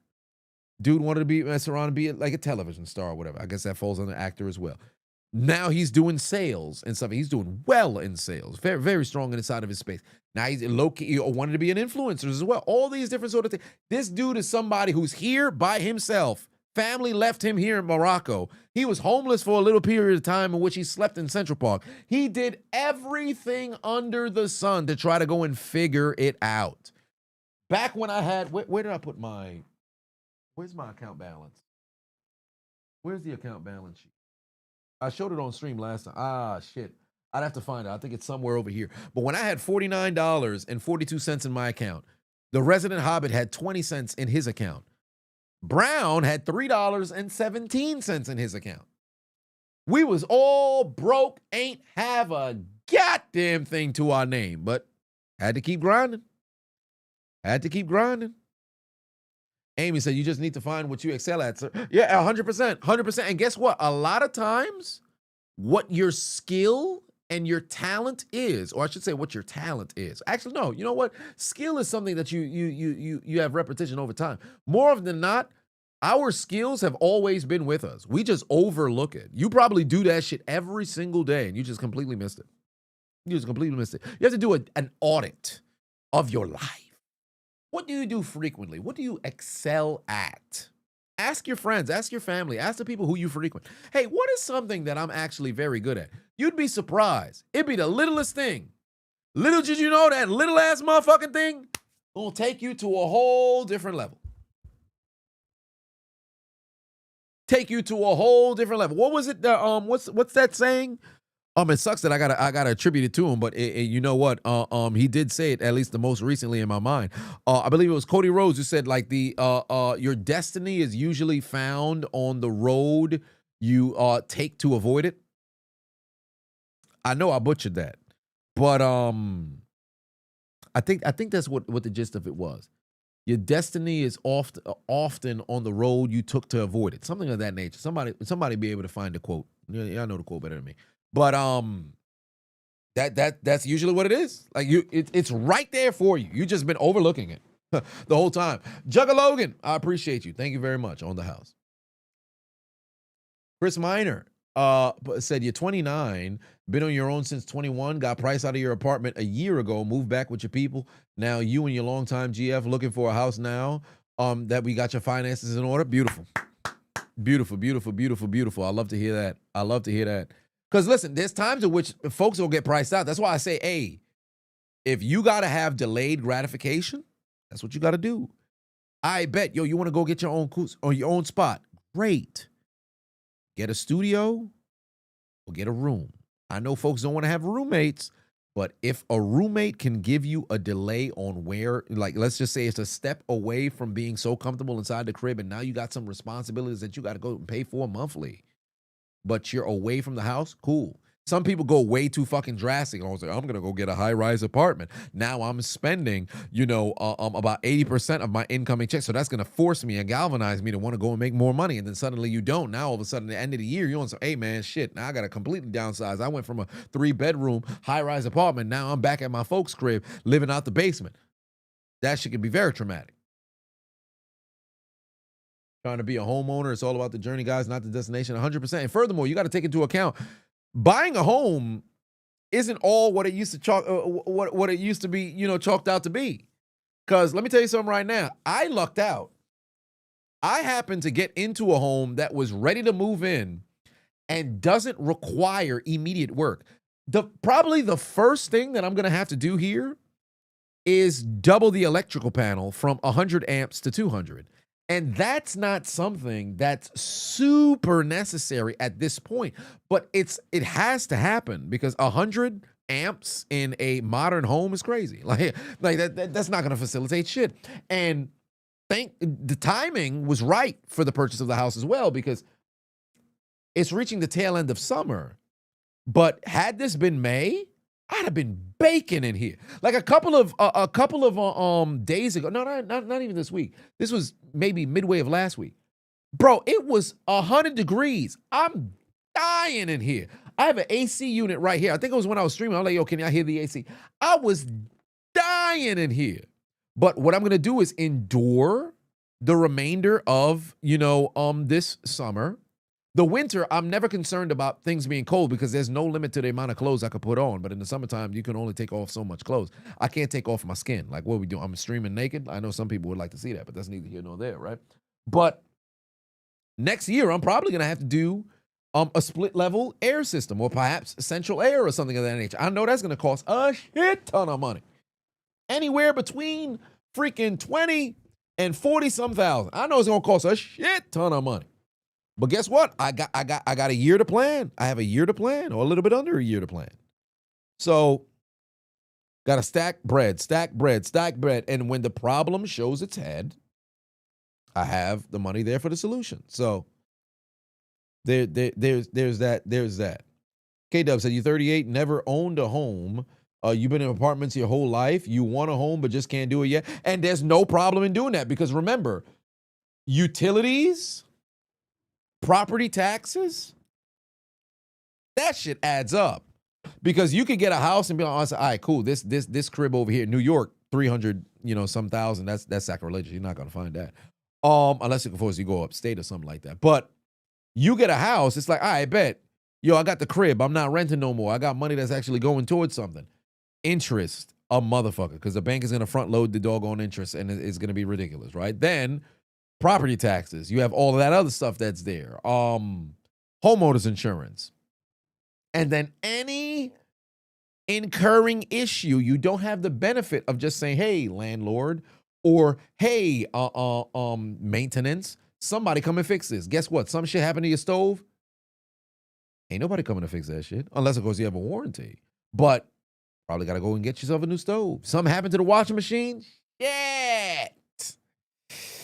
You got to go buy a new one. It's all on you. So all this shit adds up and you'll find yourself saying, you know what? If I was at an apartment where I was paying, let's say $1,800 a month, or we'll put it flat at $2,000 a month, it's $24,000 annually versus you go into a spot where you get a mortgage.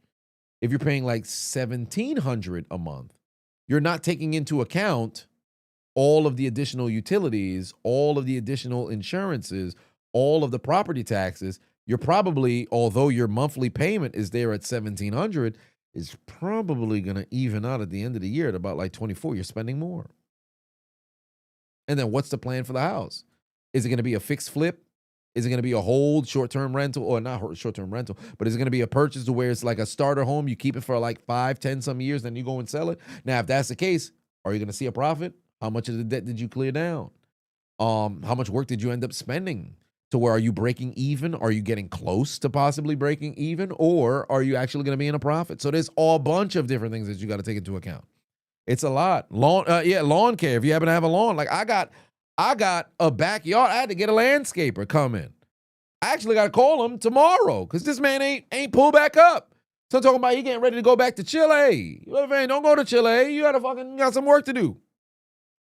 So it's a lot. You'll buy properties, turn them into Airbnbs. That's a positive. You want to be able to create your cash flowing assets. That's very positive. That you should. You just have to take into account with Airbnb. You got to make sure you're in a happening city where there is traffic of folks coming over and staying there. And then above all else, you have to be prepared for the vacancies.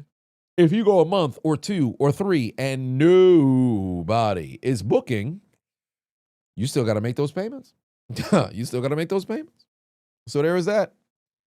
If you buy a home, have about 10 to 20 saved up to fix things. 100%. 100%. You have to make sure you have a cash reserve, because if you want to increase your down payment and then all of a sudden issues start to incur and you don't got the bread to fix it, you're going to be in a bad situation. You're going to be in a bad situation. You started with multifamily, so at least you have some income flowing in and out the property. Beautiful. That's the right way to do it. And initially that was going to be my plan, but that's just not the case here in New York. Unfortunately, I could not find something that was relatively decent to where I can go and house hack, because you got to take into account the nature of my business as well. Like right now, it's 1:30 a.m. in the morning here on the East Coast. There are times in which, in the midst of streams, I can be screaming or whatever the case is, right? If I'm neighboring a wall with somebody, I'm going to be as self-conscious at now 31 as I was when I was 21, 25, 27. All those different 27, all of those different moments in which I'm like, damn, I'm concerned about the neighbors, motherfuckers banging on the wall or on the walls or banging on the ceiling, disappointed, or I should say angry, and outraged, apoplectic from me yelling at the top of my lungs, trying to make it. I don't want to have to deal with that. So now, just get my own crib and then figure it out from there. So there's that. Instinctive put 5 on. Say congrats on the new house. Thank you very much. Cowboys fans about to crash out on losing Micah Parsons. Did they confirm where he's going? Because apparently it's his agent that has fucked over the deal. It's his agent that has fucked over the deal, apparently. So that's very interesting. Oh no, they haven't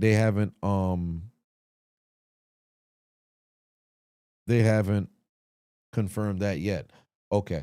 But yeah, so that's going to be brutal. Where do I think Parsons is going to end up? Well, because it's a situation where he's going to have to get traded, Jerry's not going to send him to like a winning franchise. Where would they trade him to? I think they'd try to send son to somewhere where his career could like die, I guess, or it's at least it's implied that his career would die. Jacksonville,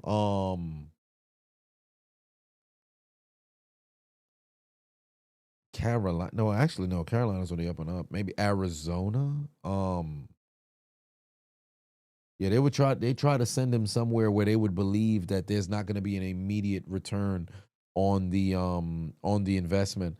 And apparently the Packers had offered up, like, what was it, 2 first-round picks, a couple of seconds and thirds. It was like a boatload of picks, and apparently the Cowboys turned it down. So I don't know. It's going to be interesting. You could buy eco-friendly things like solar panels or energy-saving light bulbs to save on utilities 100%. I actually have, they're downstairs, but I bought some of those dusk to dawn light bulbs. So apparently it turns itself on immediately, which I don't know how that works, but I guess I'll find out.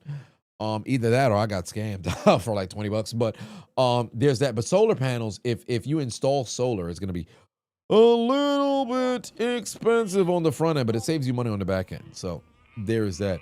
Ponergeist says no NFL commentary this year or NFL highlights this year. No, there is. I am returning for year 8.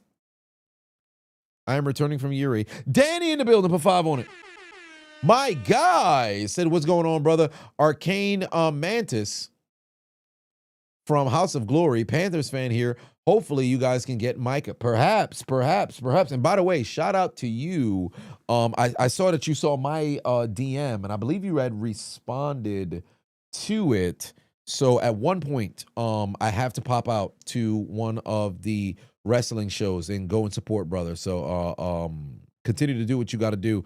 Indie wrestlers holding it down, making it happen, man. I look forward to you being in the big time really, really, really soon. Really soon. Peyton said now is an old apartment on the market. Need to see some. Is it? I think. But well, yeah, it should be. But I'm pretty sure they've been increasing prices. So there is that. Yeah, solar panels aren't the best idea if you're not in somewhere that receives a lot of sun. Like if you're in Arizona, you're in Vegas, I think that is a smart decision. If you're somewhere like New York or something of that nature, I don't think it's a smart idea. Because if you don't get as much sun, you're in a losing game. You're in a losing game. You work for solar panels at like $80K for decent ones at minimum. That's the thing. That's why when they're selling solar, you just get folks to get into a contract. They start financing, and you start making your bread. You can lose your warranty depending on which insurance policy you have. Oof. Brutal. Brutal. Michael Parsons just posted something on X. Well, Raiders would be interesting. I'd love if he came to Pittsburgh, but I just don't see that happening. What time is it now? 1:36. I bet we could. We've been live for 2 hours 16 some minutes. I'm starting to get a little tired now. We live for Friday Night SmackDown later tonight.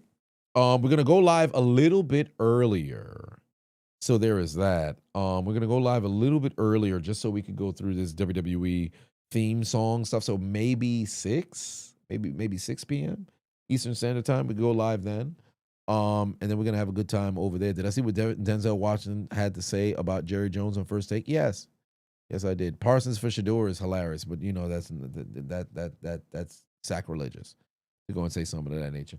But yeah, man, this has been awesome. Also, for those of y'all who are homeowners, what are your thoughts on expansion? Is it better to just sell the house and just buy a bigger house, or is it better to expand the current house that you happen to have? Because I would assume, let's just say if it's 300 square feet that you're adding to the house, for one, increase in property tax over time, unless of course you don't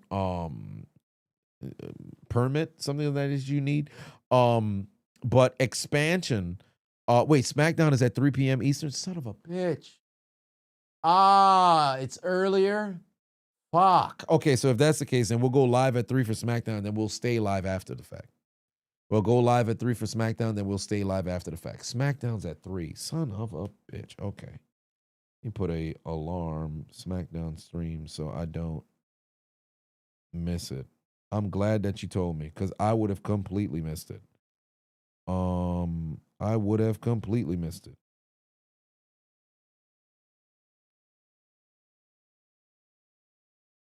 SmackDown at 3. There we go. Depends on how much it were to be expanded. That's fair. Because I would assume maybe if you were to go and get work done to where you're expanding the house, maybe the interest rate might be better on the expansion in contrast to just selling and buying a new home. But I don't know. We'll cross that bridge when we have to. Belen 42 said back. Yes, indeed. Yeah, live on Netflix at 3. I bet. Yeah, so I'm gonna be here at 3. Is this the new wallet? Oh, yes, it is. Let me go switch my shit. Zelina Vega liked your tweet. Now you feel special. Was that in response to one of my tweets? Because I also commented on Zelina's tweet as well about the Pokemon music, and I find it very, very cool how many of us share that in common, where Pokemon music is very, very cathartic for us. So from time to time, when you just want to sit there and relax, you put on some video game music or something of that nature, and it really calms you. So I think that was very cool. I was just listening to earlier today Pallet Town music for about 30 minutes. I don't know how much money the people who upload those instrumentals and just like for years just leave it there, I don't know how much money they making, but they made a ton of bread off of me, bro. I listen to Pokemon music all the fucking time. You hope they speak on why Brock was back? Yeah, I would hope so as well. They have to acknowledge it. They certainly have to acknowledge it, because they are playing games by bringing Sun back, and then ultimately now we gotta wait. But I'm pretty sure he's gonna get involved at Clash in Paris. So there's that. Suarez said, speaking of Cowboys, did I see the clip of King of the Hill reboot? Oh no, I haven't. I have not. That's what's going on. used to fall asleep to Mega Man videos. Wow, that's funny. I was playing. I have to actually play Mega Man again. But what's that song from Mega Man Battle Network 2? Is it it escapes me. I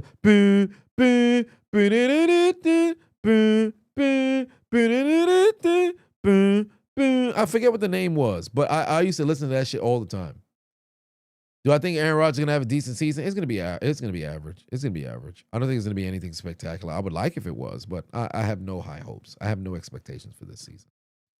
I have none. Mega Man always had very good instrumentals, but nonetheless, who do I think will be the next Women's World Heavyweight Championship? You know what? Believe it or not, I would not mind if it was Raquel Rodriguez. Would not mind if it was Raquel Rodriguez. Keep that title away from Rhea. And I would say either Raquel Rodriguez or you know what? I'm happy that you said that, Dragon. Bailey would be nice as well. Bailey would be nice as well. Big booty Bailey. So I'd like to see that. Oh, yes, the Crisis theme. That's what it was. It was a Crisis theme. So there is that. Nonetheless, I appreciate you guys tuning in with me as we spoke about Mexico. Nearly dying over there and just chilling, man. We just had ourselves a good time, man. That's what it's all about. That's what it's all about. Just being able to have conversations about life and anything that you guys can take away from this is just, keep grinding, man. Just like keep grinding. I know it's tough. We all have our highs and lows, but hey, man, just keep grinding. Keep grinding. It's Stephanie Vicaire. It is that as well. That's a possibility. She could mess around and win a Clash in Paris because she was #1 contender. So there's that as well. But yeah, man, just keep grinding, man. Just keep grinding. Keep positive outlook on life and make shit happen, man. So, brother, 4 months subscriber, I appreciate you. So I appreciate you guys for tuning in with me as I spent this entire time bloviating, and there's another pontificating, and pretty much.